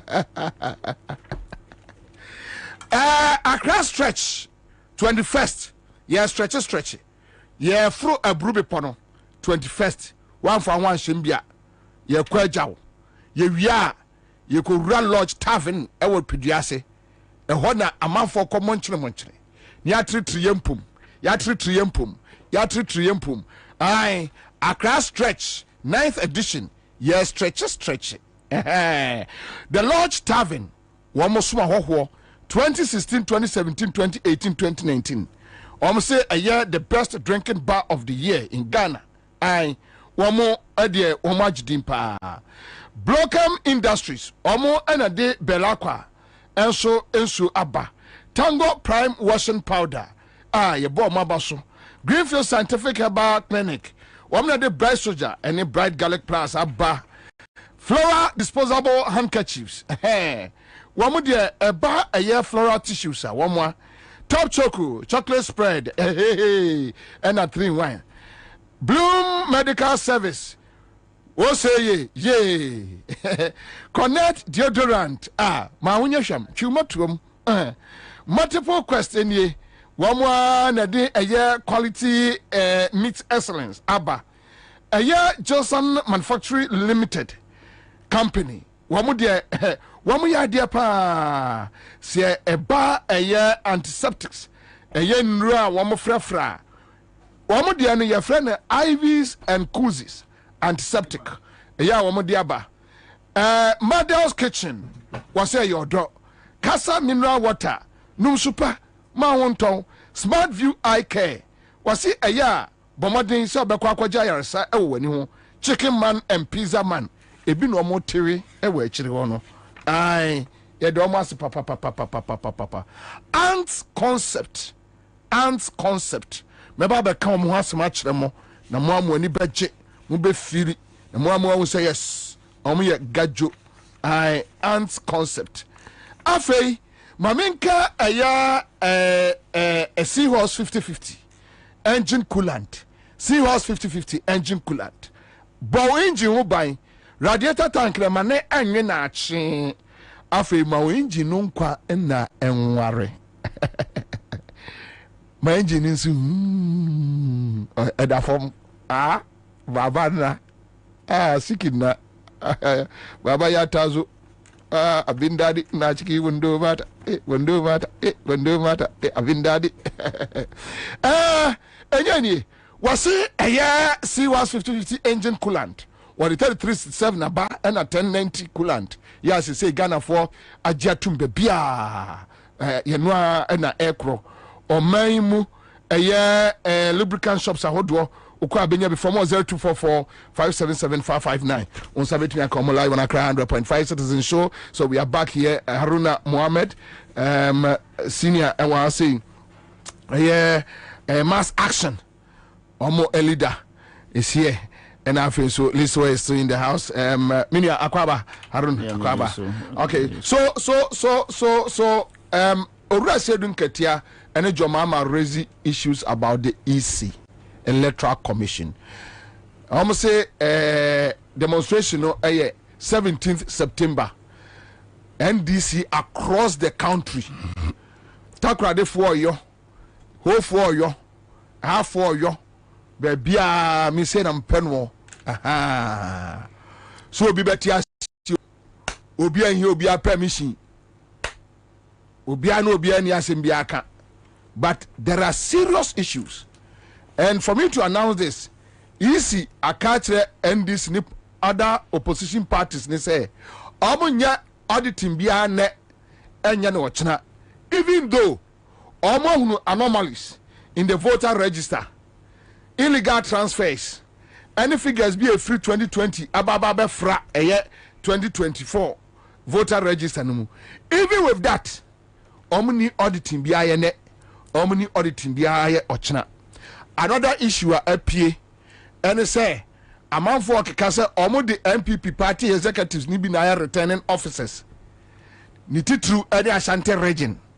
Those issues too are pending. And also edaho. Another issue there listo when the baby so. Amo bia ehunu adekra. Eya AC ewo memu. Ye ni abre papa. Said them the minister AC si wono. Onipa ba any abre pa. Yengo tie eye ora Johnson Sedun Ketia. Enra no file ma eye ora John Mahama. Owi an on media ne kasae. Yengo tie no. Those of you who have been asking us if they don't comply, what will you do? This is your answer. On the 17th of this month, the NDC is embarking on a massive nationwide demonstration in all 16 regional capitals. Descend on the Electoral Commission offices, and we in Accra will descend to the headquarters and present further petitions as to why we think that they should conduct themselves in a manner that will guarantee peaceful, free, and fair elections. I hope you will be with us, you will follow us, and that takes us. Thank you very much, and may God bless our program. Those of you who have been asking us, if they don't comply, what will you do? This is your answer. On the 17th of this month, the NDC is embarking on a massive nationwide demonstration. In all right, so alright, so get John Mama so Eddie Kahon on Electoral Commission issue, and very interesting issue here. When you say, Yao, Haruna, Ghana students omunya scholarship. Esuya de wa abrochi UK. Aban we entua omuntimi ntua omo enti omo asase e pam omo. 22 months. Yeah. But omo asase e pam omo. And we will work on it. A better document we hu adwuma. We pa che yenko tie eye owura Jomahama. Sir, yemra. Electoral Commission. Sir, Electoral Commission. Omode voters register na ba no. Yehu enyoma bebre a atosin e wo register num. Na se ye pese abato no ekoyie na asumdwe etna Ghana. Na e was Electoral Commission sorry eye omodwuma yie. E was omohwe sa register ni yie. Na enyoma enye e wo register num omohwe no musiesie ntem ansane ato aba. Enti NDC de the chairman and then one announce say yebeye oyekire baby Electoral Commission office will be a district office sa krodiano NDC for sa danu yebe share entade na ya demonstration akoho say ye chire omadwin say register no omo sorry enye ho bibi. Until on the 17th of this month NDC is going to demonstrate in every town that has an EC office. Our chairman has announced it. NDC, you wear your t-shirt and you go and demonstrate to the EC office so that we can put pressure on them to do their job and do what they have to do in order to ensure peaceful and transparent elections. Until 17th September, the chairman announced yentade NDC atade na yaye oyekire akọ EC office no enti ne twatwo say Electoral Commission omode voters register na bae no yehu enyoma bebre a atosin e wo register num na se ye pese abato no ekoyie na asumdwe etna Ghana. All right, so that's it. Listo. All right. I'm starting from you. And we are only about prelims be kakra. No, it's okay. I mean, okay. Because Yeniabre. Kajatum. I mean, for when you're so chatty for you na titune omo wechichi ni benchaya omo share wo abefo kwantempon Facebook so YouTube ne aka nyina so me chachi obibia na me bo mo nso abaso omo mamba pa adwuma na omo ye na wie se omo agibretie oman mu amayosem na kwaba election dia a part of the democracy a practice in Ghana. Now I think say mainly no election no determine the fate of the country. I don't see Sebio ye born to ye call ye ba nipa obabedi o man anim no ono na ebekire ya brabo a ye be bono mfie nan ya edi anim enti eyade ehun hia se o man ba pa bia no eden ho behiem Sebio wo ye ehu adanse deni ne se wo ye ba adwen se wonto abakra mpo a ekwan a ye be fa so a ye be ye kandifo no so one any process ni mpokura mpo a adwenkyire bi na wo a ewo se utimi de ba na ye nyina ye timi nya kandifo a obetimi aboa yen abre bia no ɛyɛ ne de yɛwerɛ ne yɛadwene nyinaa hyɛ nyame nsa ne mmom no asase yi so adeɛ yɛ nyinaa anim sɛ nipa dasani biara no ɛkwan biara so no wɔ sɛ nyame ɛnam nipa so ɛna ɛyɛ biribi sɛnea ɔbɔnsam so tumi fa nipa so ɛdi bɔne ahodoɔ no nti sɛ yɛde yɛwerɛ bɛhyɛ nyame mu koraa mpo a nyame nam nipa so na yɛ biribi nti no abere biara no nneɛma no bi wɔ hɔ a ɛwɔ sɛ moma yɛ nyinaa yɛdwendwen ho ne yɛhu ne pomasi berɛ kaba 692 a yɛto aba wɔ Ghana ha no kam yɛ sɛ obi biara bɛtumi agye ne nsa sinibu aka sɛ amayɛsɛm a yɛayɛ fa abatoɔ ho no ama yɛ improve from baby a na yɛgyina kane no abɛduru baabi a nkɛnɛ koraa deɛ kani kwan sɛ nkɛyɛ asɛm a ɛkɔfa daare atwe ba san sɛ sesei no yɛka adeɛ ɛfrɛ no abatoɔ krataa a yɛn nyinaa yɛatwerɛtwerɛ yɛdin agu mu a ɛnyɛ abatoɔ krataa a sɛbio ɛyɛ edintwerɛ kɛkɛ yɛwɔ adeɛ bi a broni frɛ no biodata kyerɛ sɛ honam akwaa no ne ahyɛnsodie bi wɔ hɔ a yɛde afa fidie so a obi bie ne wɔwɔ wiase mu ha wɔwɔ obiara ɔne obi deɛ ebetimi asɛ mpo sɛ kɔba sɛ ɛsa na nyɛ pɛ ɛno nti baabi a yɛduro no yɛ baabi a nka ɛwɔ sɛ yɛden sɛ obi ebetimi afa kwati kwan so na nka ɔde bɔne aba but sɛneɛ mmorɔfoɔ mtaa ka sɛ sɛneɛ yɛfrɛ no sɛ technology ɛyɛ advance no na crime nso so ɛyɛ advance ɛno nti ama seesei no technology no de aba a na nka ɛwɔ sɛ nka reduce crime anaasɛ nka ma pɛrepɛre yɔ ɛda adie nanso so no baabi a yɛduru sɛ wiase no wopɛ ɛboɔ ato abɔ anomaa no na ɔno nso wopɛ baabi atu asi na obi bɛbusa sɛ ɛdeɛ koraa nti na ɛwɔ sɛ yɛdwen ho sɛ aba a yɛrekɔtoɔ no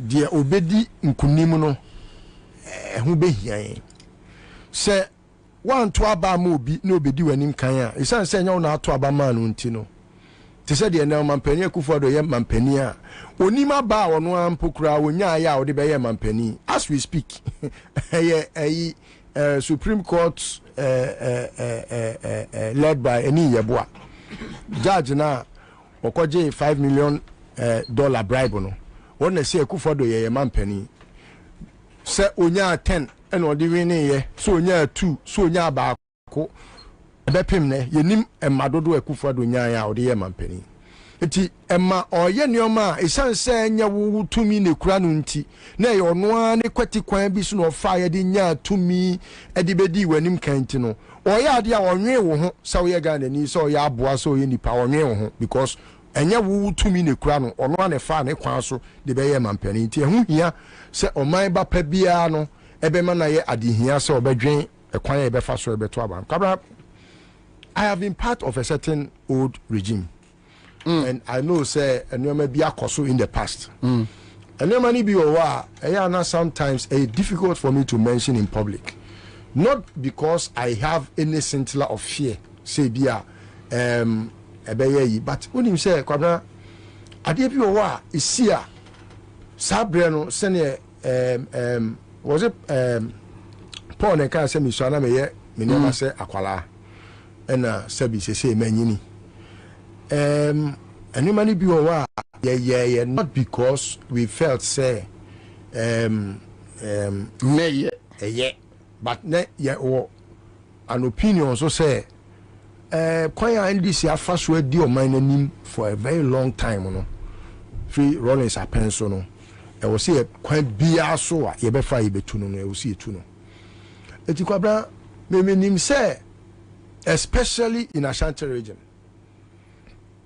Emma ye can say MPP nya no enya no kre enti me pese me ma NDC fo ani da ho papa enya no kre da ababia ya kan including ababia. I don't want to be very specific with anyone's election, but we have had only 2 presidents on the ticket of MPP, and these two presidents, no, apart from the year 2000 election, President Kufuor, I know the yebetimi aka say ye konkoden pa. Eno kura no Kwabena exams there dey ubetwe kon kakra. We mu kakra bi. E dey obekwa ko hwe obi dey so atro kakra. Eno dey e dey ebisi.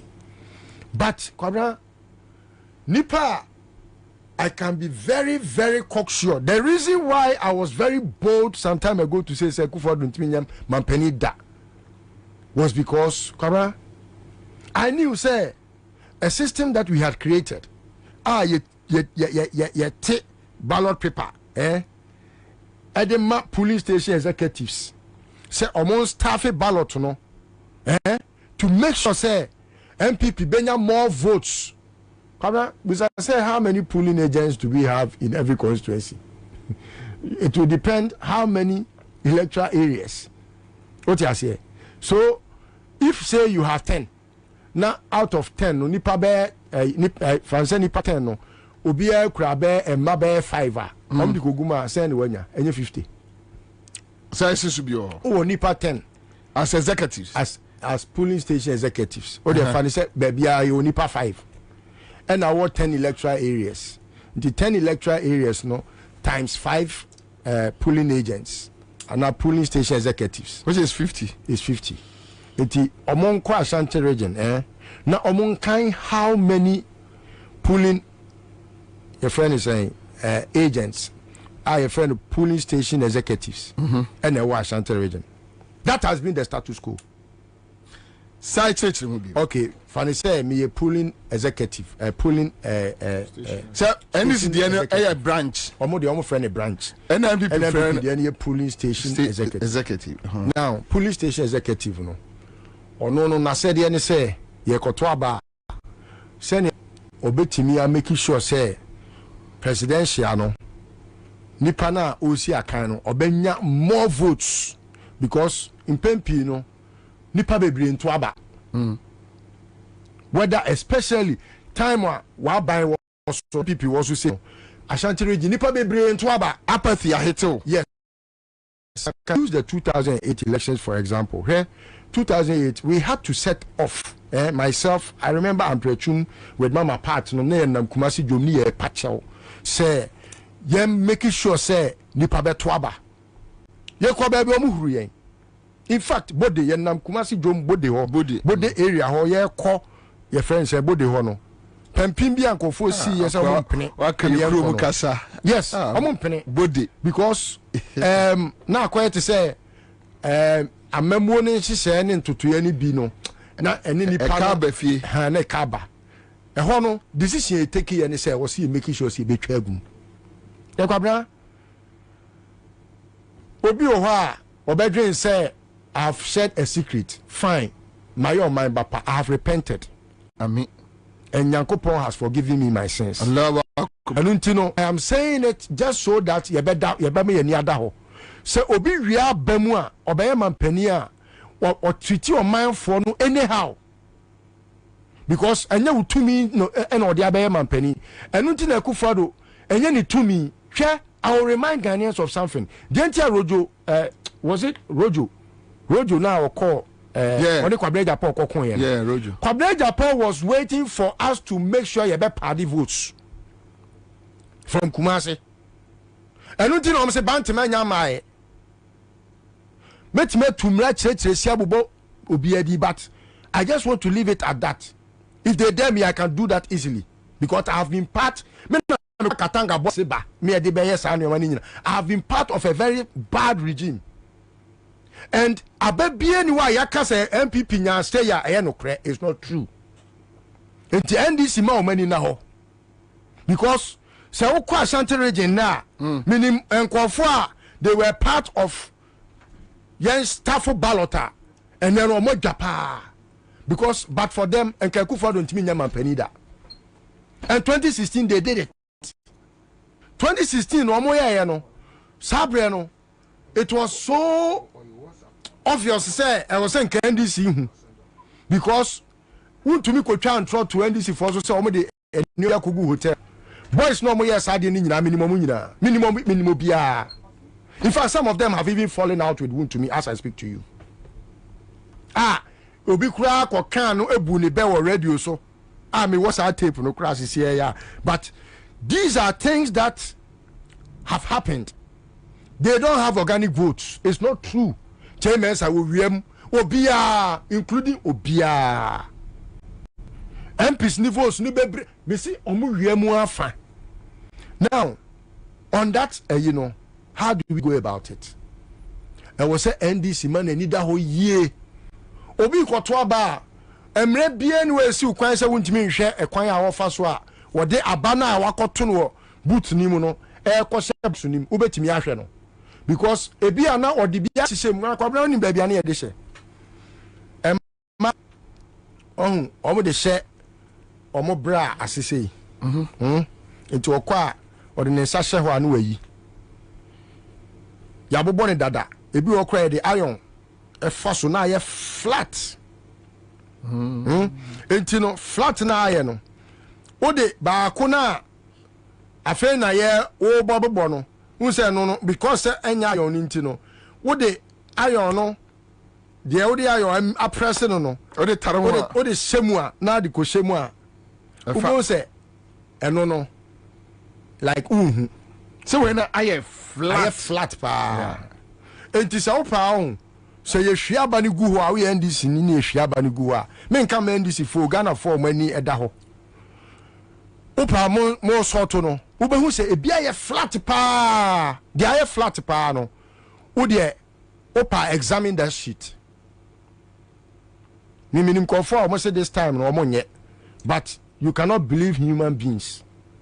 Yes sir, yeah word because or the adeni ko shemu a how the papers are folded no so what the be sent temu a ubehu so what the be kan ho a you should be able to see because box no there baby okoto aba na yesemfo ani nkohwe de okoto ama no enu nti ne yesi border no na mom nipa na wato aba na wie no baby wode aba na wato no kwa akoshe no you should be able to notice say no adenye ba ko pe ne kura no and you can blow the alarm easily even before so the be shem no monyere no muhu say ba ko mienu miensa kan ho mommoro no pa na mfa ni koma police because you have every right to your friend is saying use minimum force and your police in citizen arrest. Okay, so in this case no obo polling station no how can they detect?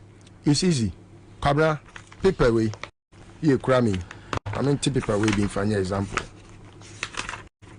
paper way obo boni se sie ya one say na ehuhu one say na ehuhu say na ehuhu now what the bia shim eno eye flat but owura box ma e hona sa operation no keka no because wo koto aba sa wonsa e na wo box no but omo mo obi enyina wachi omo mo obi enyina chi wachi de obi enyina ho na ne nchemu because we tini wo huna nyina ko owura box ni wonsa e show ne actions e show ordinance kwose ne brazil mu a obehu ordinance kwose ne ha ne panty mu a obehu ebi o se enyola ho na ya ne ne kotiti uwia no abeto obi obeye se bia obo awo ko wi aba na pa monitor no a police station executive ana se wa potemu a wote no woni MPP police station executive bia okoto aba monitor ne yie. Okay. Ebi America krampo no mu use police station executive nipa mbe use no wo de monitor the elections well mu hu obi a mon channel with minimum force kopim say police for ba be chene di na kono mu nya ni jolo because ebi ana ne ho de nche mu ma ne minimum force a obe yire ne ho adwane ti mun ke kano ne ho ma ne ho nya hye o nya ndie every damn brother jolo Jolo, Obey say yes. Because Kwabena, that is the only hope. That is their only hope. I'm talking from certain courtesies. Meaning say no, omo ya aware say a twati. Because the very people they held the meeting with, no, they are talking to me. Yeah, I know. They are talking to me. I know. Because Kwabena, what you want to be able to say, me kakra. me so say me ho papa me ofa na me buso mo senti de mu ye musa be kwa koya afi we ana no say afi de ya jimi na si GNTC u jimi ya TSC ti ne jimi omu jimi na TSC nti o majai nti eno na ema omu de sa nyoma we buy Kwabena. That is one thing, and this thing I have been part of it before. Share Kwabena your time no, but what vigilant. But what about in Ashanti region? So omu to me a party in a ballot box no ma baba be swap it.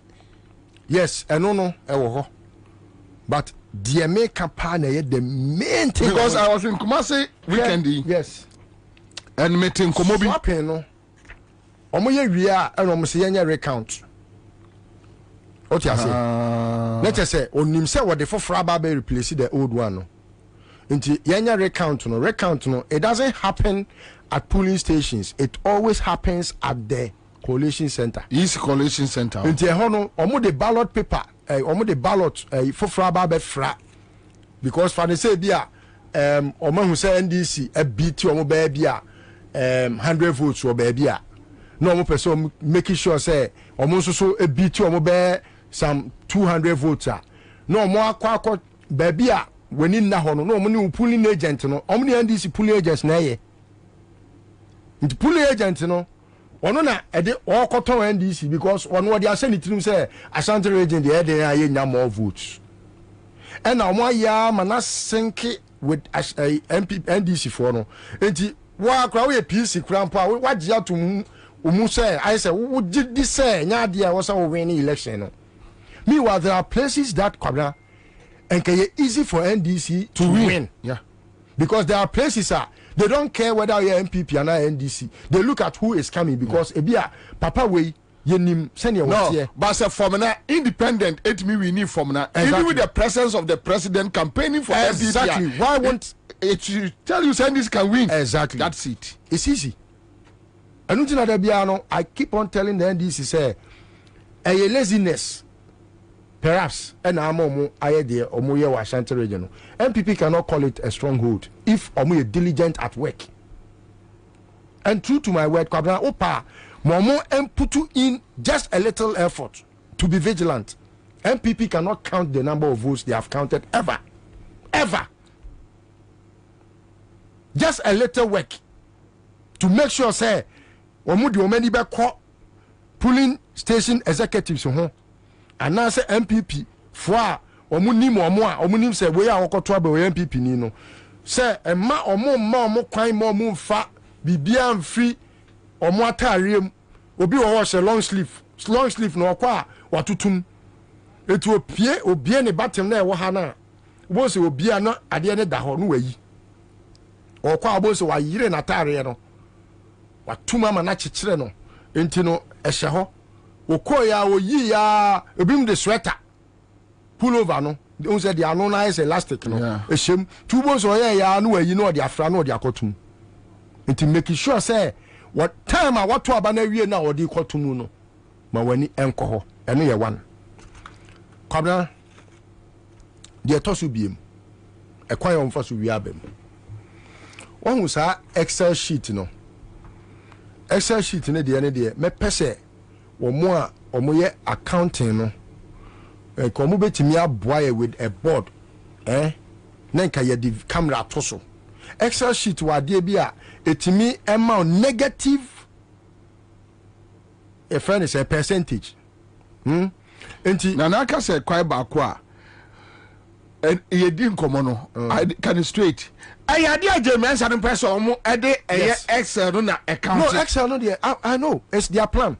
Say omo person e kwan ba ko person omo use no now can say na Excel sheet no 1 + 1 bia ye 2 obi anim say 1 + 1 ye 2 now 1 + 1 amount percentage of 100 meboa enti say every 1 + 1 bia ye 100% adan na edru ba bia on the Mensa no use 2029 mo munya figures makoma 8 no Excel sheet na Excel sheet no omukwa na ma ye NDC minus ebia 5% on fan cost 10 and akoye to say ya tene money bebre anu ti no woye no minus ebia 3% And no matter how many votes out the you are always with minus 3%.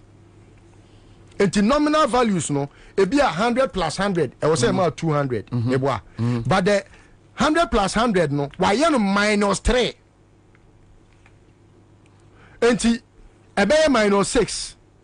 100 be minus 3. Yeah. And the another 100 become why minus 6. And two votes no, the more now would you go no what tell. And why MPP the no plus a be a 10. Momo vendor. And you know, a be a MPP anya 200. Also when you're 200. But MPP will be question no. Now the 200 no. The percentage no. Adani 220. Wo the no na ya minus a be a 6 and 3. It will now the same 200 no. When you're 200 or no when you're 200. But I share o percentage and answer a be a yakani na boom. Senk a be a senk a 200. Yaka 100 and 100 a boom. Also in 200 no. Who 200 no boss are called 160. Now only 200 no akọ plus wo the no. That is the only method. We any rocket science. A machine. No, so we this for no. example, Okay. calculator. Oh, this is scientific calculator no. Yeah, what dey be I will say 10% of 200. 10% of 200 no. A certain value. That value no. Either say Excel sheet no so no. Or be any plus or minus. It was any plus or MPP for the emu. Wuni na nya abape, munyina yakoto aba mo nya 100. But ono be kona ne de na bia 110. Wo be kona de na bia 90. Ade na wo de na munya 100 no. Ekoye total na koye 90.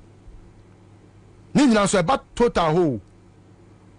Eti e ho no and there was NDC so making sure say omo be ye manual counting. Manual accounting of the votes.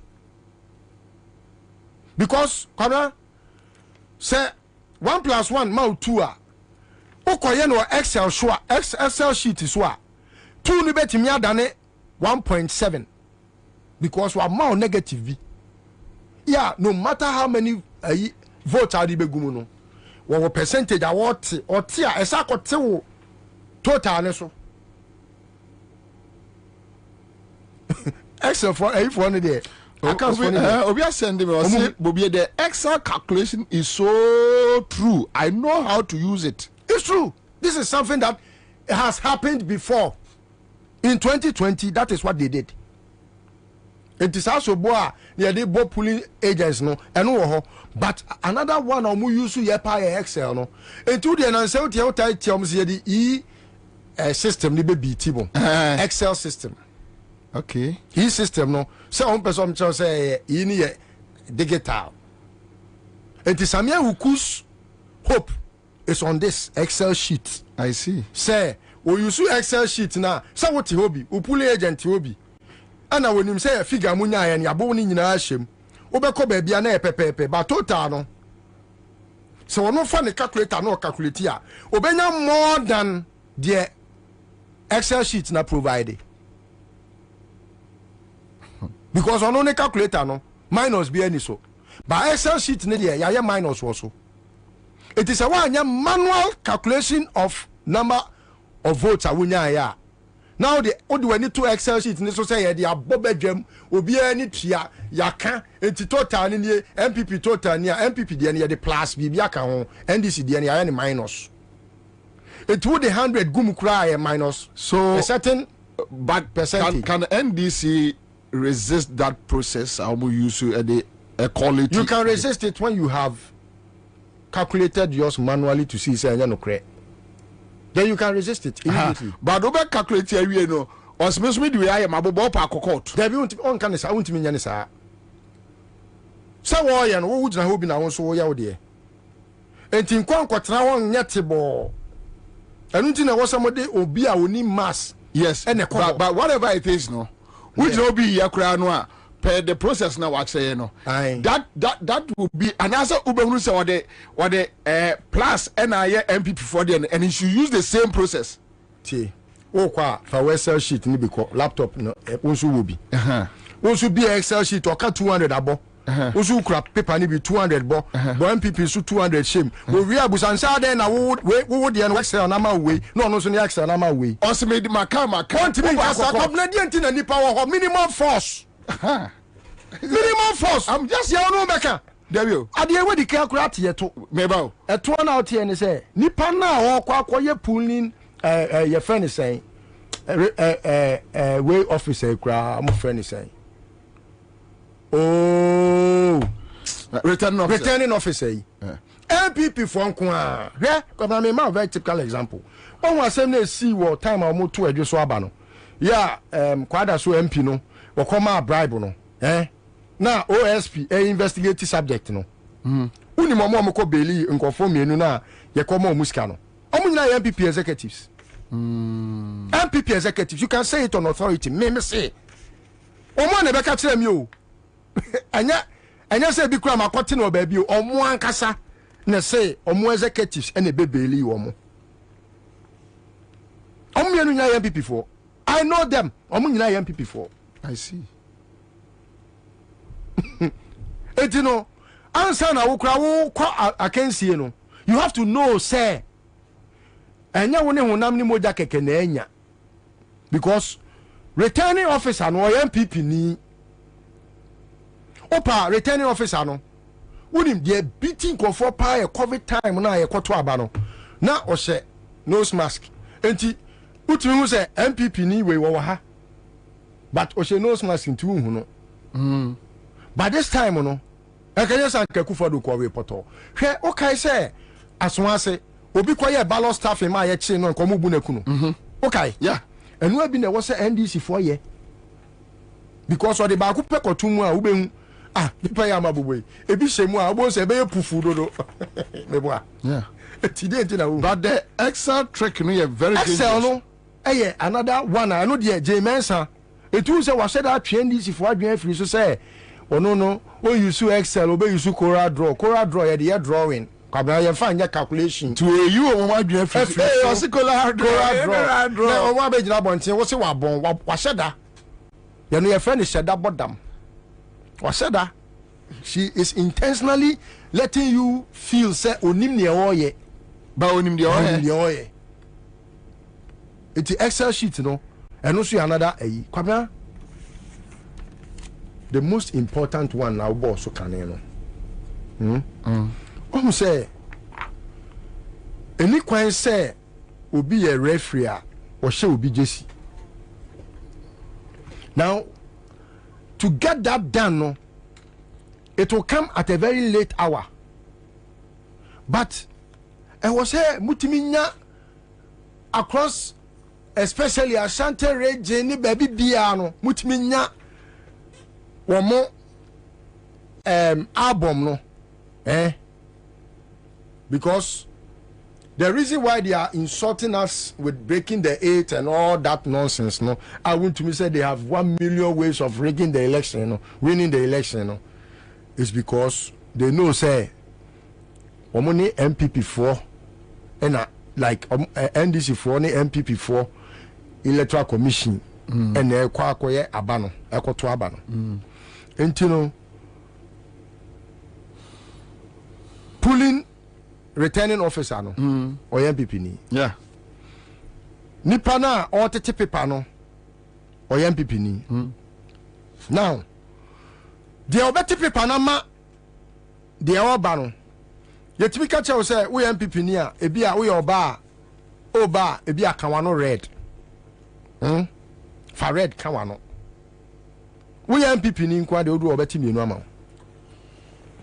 eti abana ye kwoto no ma wani na ho papa because MPP ni duru a obeti mienu ama no wati mienu ma na so wateki ni din osawo baby a wateki so wo teki wo de mienu no no teki ne de miensa ebe wi ase ro ko hwe ni page so a wa hwe abeka say wateki miensa ntima mesment teki miensa but senko obi ebeto aba na wo hwe din no na yes okay ni din wo album ni nie na wo so amaake watro e bia +1 a wo bo se be wi ase no MPP for no because returning officer MPP ni they are what aba na MPP ni yeah and MPP agents wo nti omo nko na omo nipa 4 1 presidential 1 parliamentary 2 electoral commission personnel omo nyina MPP for. And it does not matter. You would think say they will do it only in Ashanti region. They do that in Volta region. Because a whole crowd here, why do you say obi antimi fa nonsense in Mahontino when it ho? No, they are friends. But or the befa ko ho. E kenya no aka mawu ko wene. Etino ma wani na ho pa. Because this election no apart from say omu be wiemu no. Kwabena no way. But Yesu Christo Krabe now as flag bearer no kofa komshani Muhammad yen running mate MPP is dead. It's gone. Because omo bone no accumulate ama you say nkofo ye including omo party for. Se ba omia ko gina ho se MPP for nko anto abama na onya 33%. MPP for nko a enu nti na ho se delegates na omokoto aba no na omo ma aba omiawe ni wie no se na party for ni di omatem na they were insulting them because they felt say can Japan we impo eso won faso ten ba omia. Why were they thinking like that? Because they realized that Ken was even speaking for them, but they didn't see Baumia intervene for them. What you say? So if they found Kennedy Japan more useful a candidate than Baumia, Sankeyama MPP Cadbury member Bia Kojina box Muso Twaba. Nesi yako selected delegates Bia yetimi PS Kamomo etimi control my dream.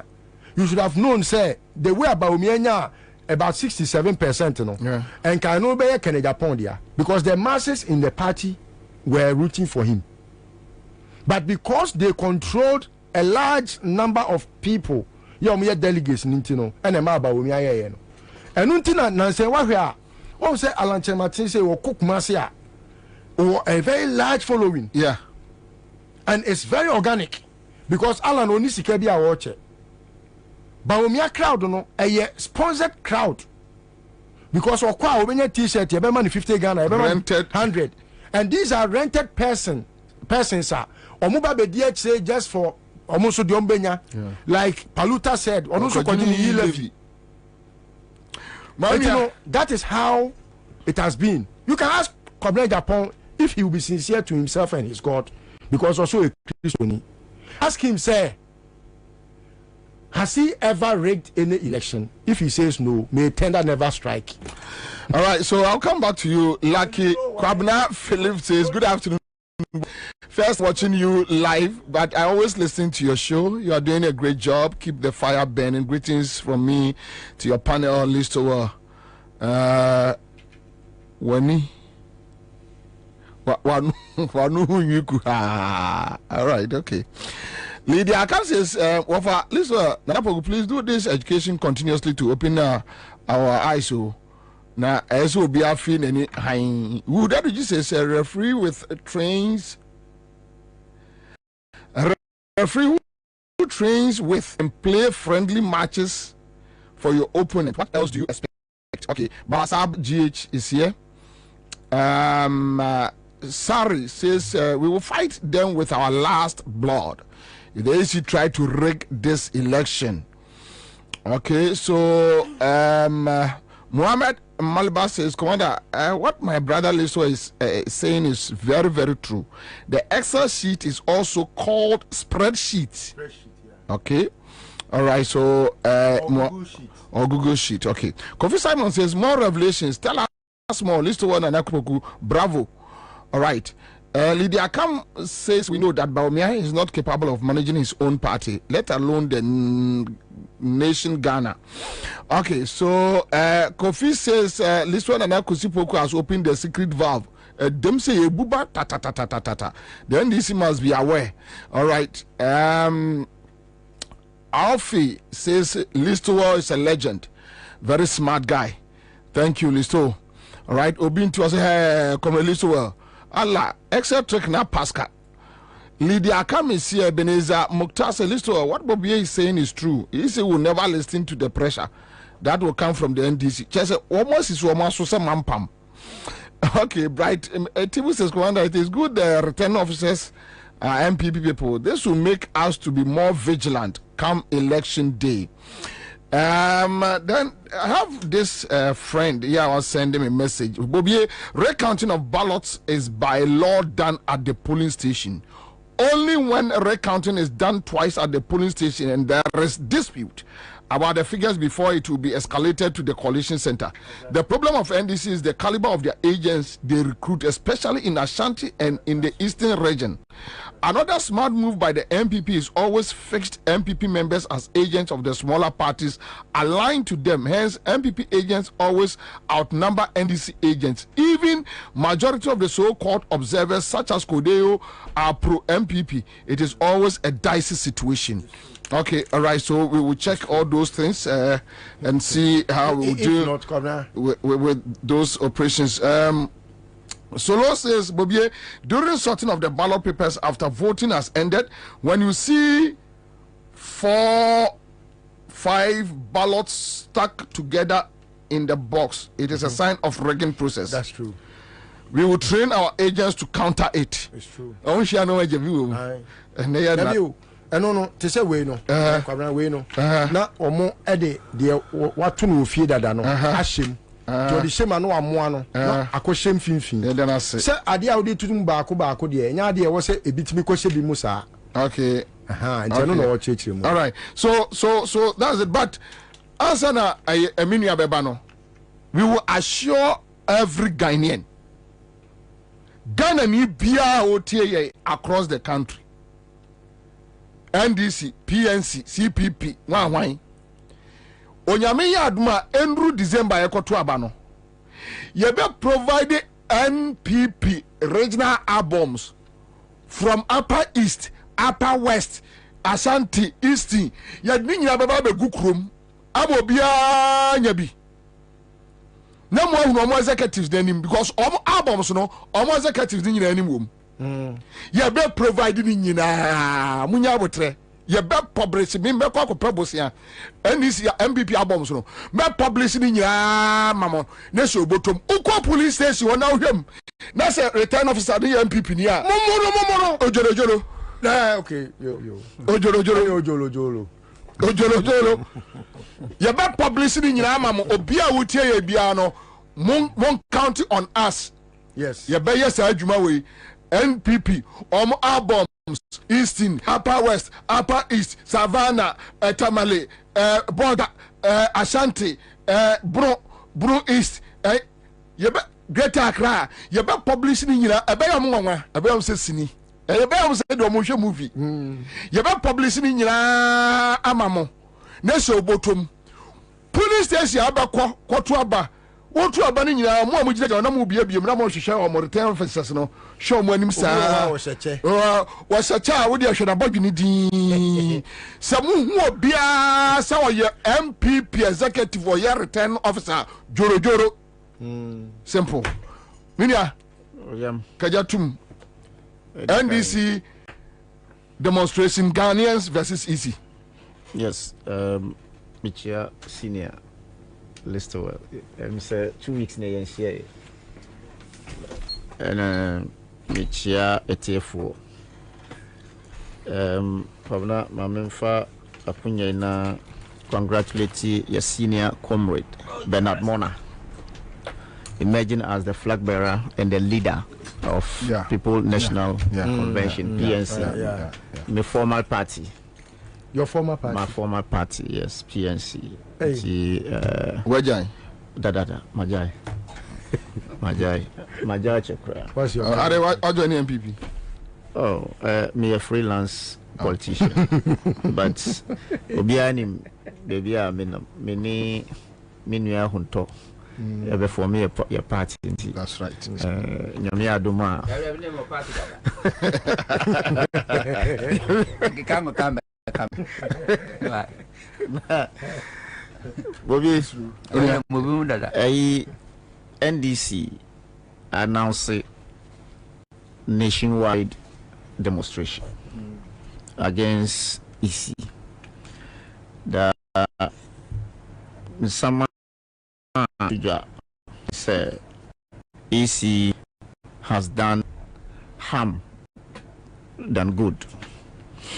Elections in this country, for that matter, the whole world, a process is not na process na yef echo time ye beto abano a crucial because after me kai na me coach no or be catcher say the returning officer want me we aba ema opia is a process that can rig election. It's a process it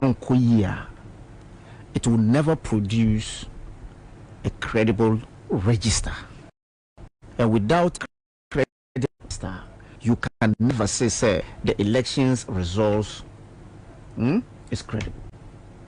For which reason NDC is calling for a nationwide demonstration, simple because draw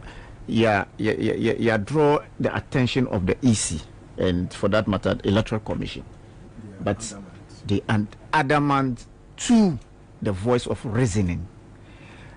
And yes, sir, Nipa esro obio. But the point is, sir, we want a peaceful country that was handed over to NPP, led by Akufo-Addo.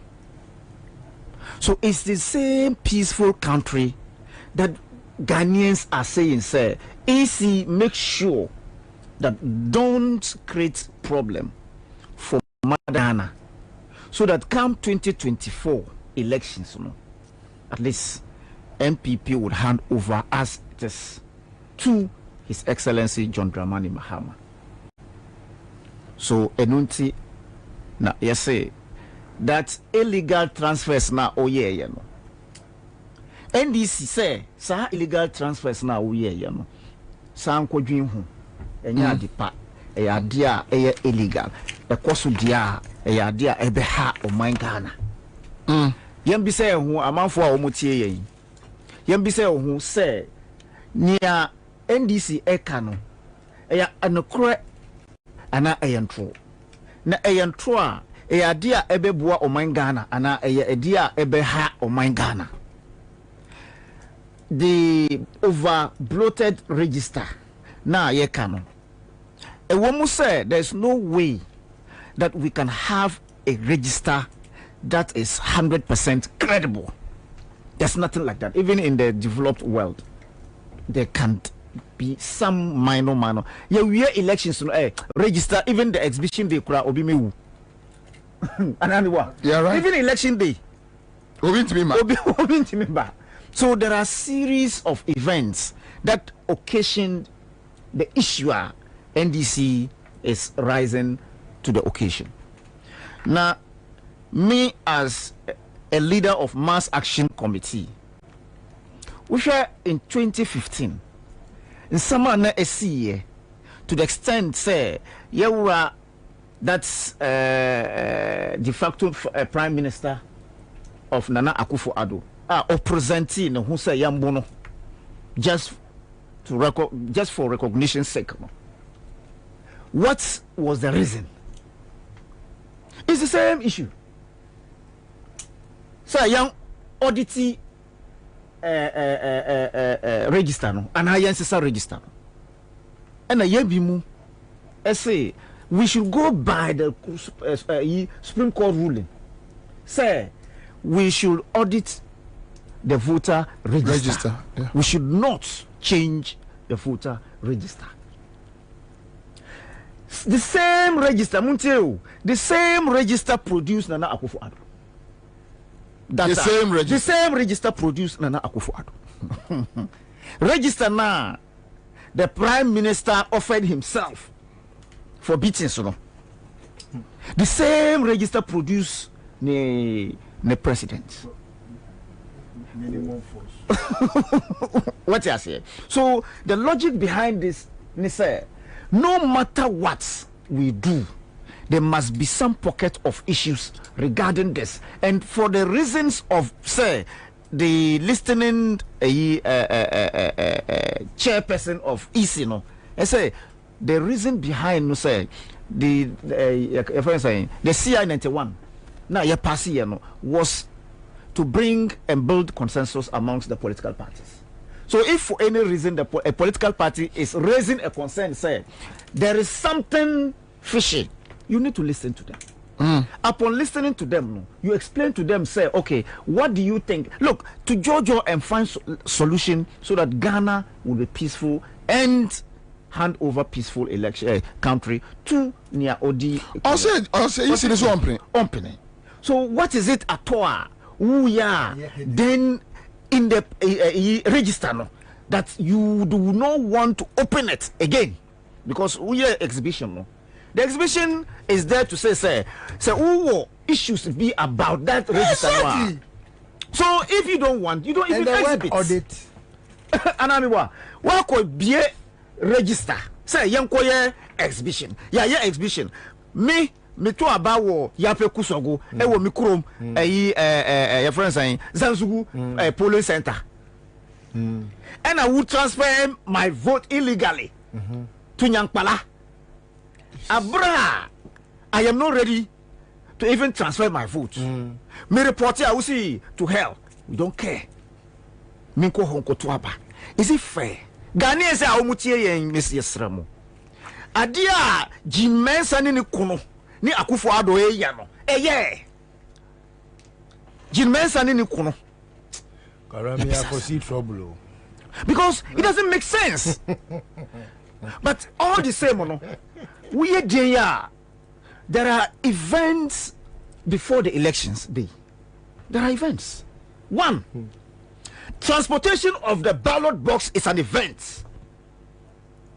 Ohonum nema timisi nema bebre timisi from transporting it from the center the EC office to the polling centers and to the collation centers and to where they distribute to Ohonum.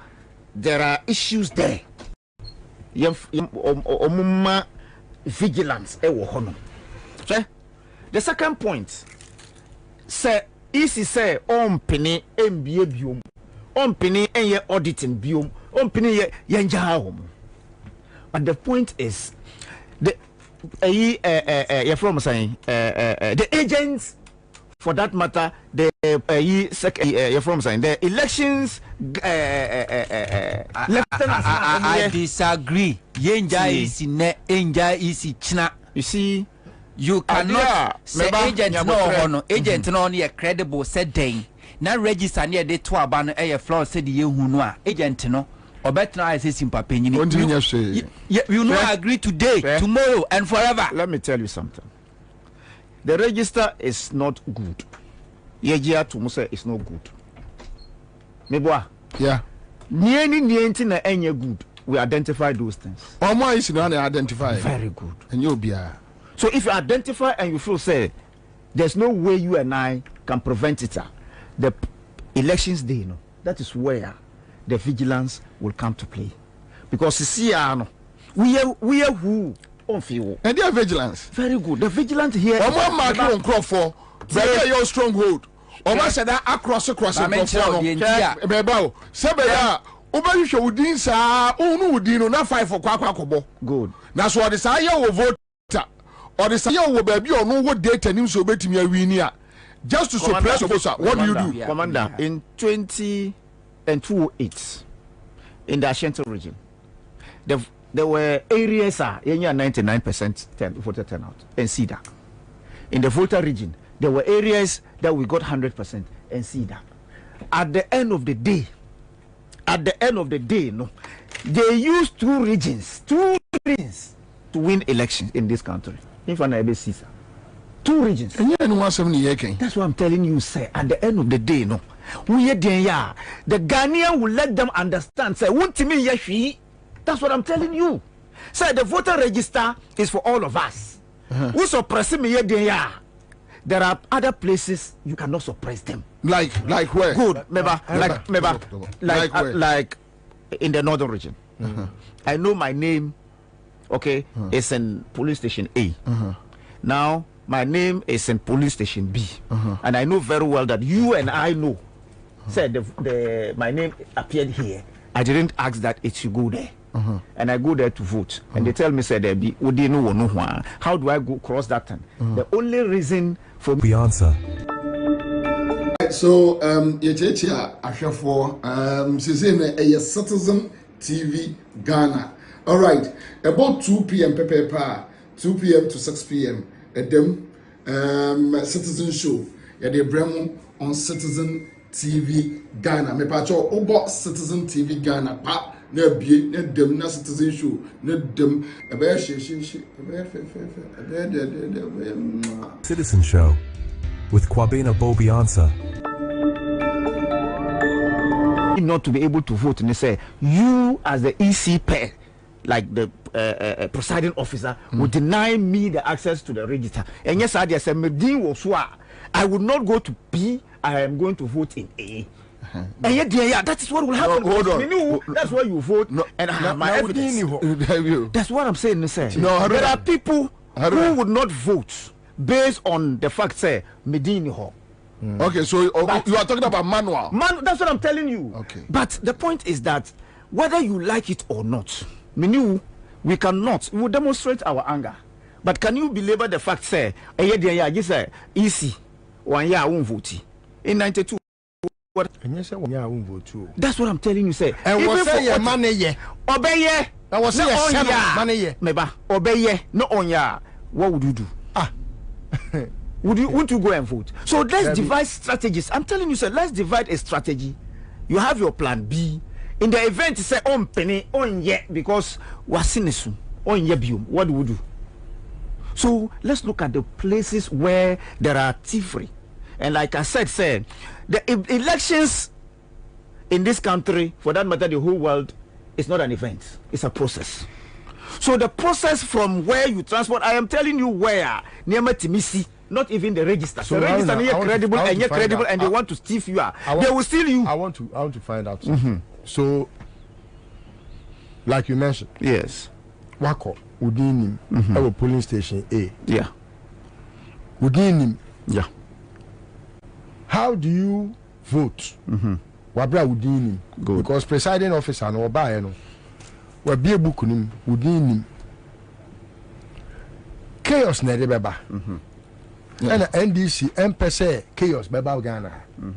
And like you have asked a good question. Yes. So within him, better than what that's what I'm saying. You are a presiding officer of this particular place. Yes. You're going to say, Chief, and my name is not here. Abra who name say Medini for deliberate reasons. We wait to mark a woman into Aba. I am the chief of this place. Say, no presiding officer no. Edina any. That's what I said. This even what I telling you. Because he's known and he's been there. It happens. I'm just citing example. Say me, okay, Medini will B, Medini A. So Yechechia Ashafo a Citizen TV Ghana. All right, about 2 p.m. 2 p.m. to 6 p.m. at them Citizen Show. Yeah, they bring on Citizen TV Ghana. Me pacho obo Citizen TV Ghana pa na bie na dem na Citizen Show na dem Citizen Show with Kwabena Bobie Ansah.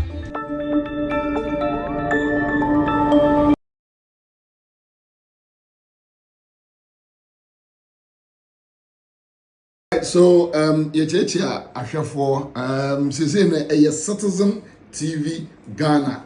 All right, about 2 p.m. 2 p.m. to 6 p.m. at them Citizen Show. Yeah, they bring on Citizen TV Ghana. Me pacho obo Citizen TV Ghana pa na bie na dem na citizen show na dem ebe she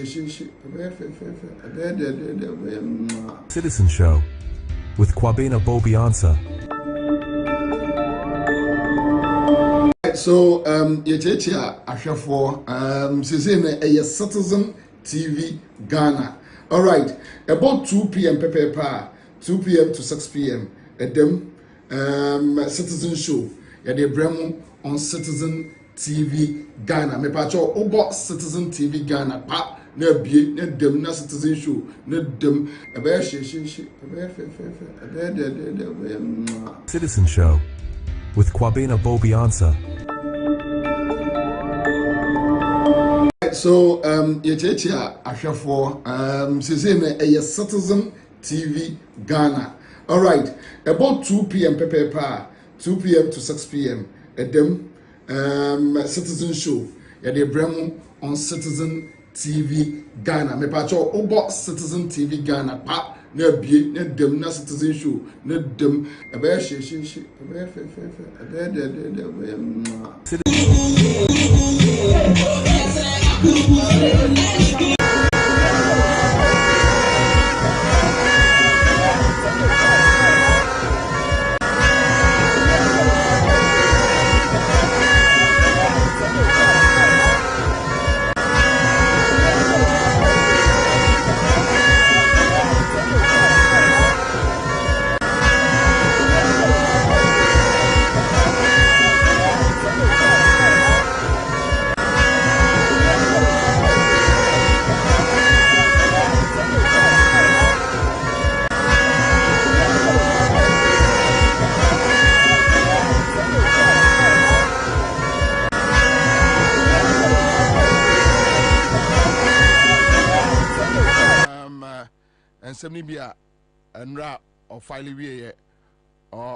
and we are sending signal and warning to the Electoral Commission that we want free and fair elections. They have transferred some illegal names into the voter register. We have written about 2 letters to them, which they have not responded to any of the letters. Now that we have finished filing, we are telling them that we are waiting for the response. The letter that we have written to them, which they have not responded to any of the letters. Now that we have finished filing,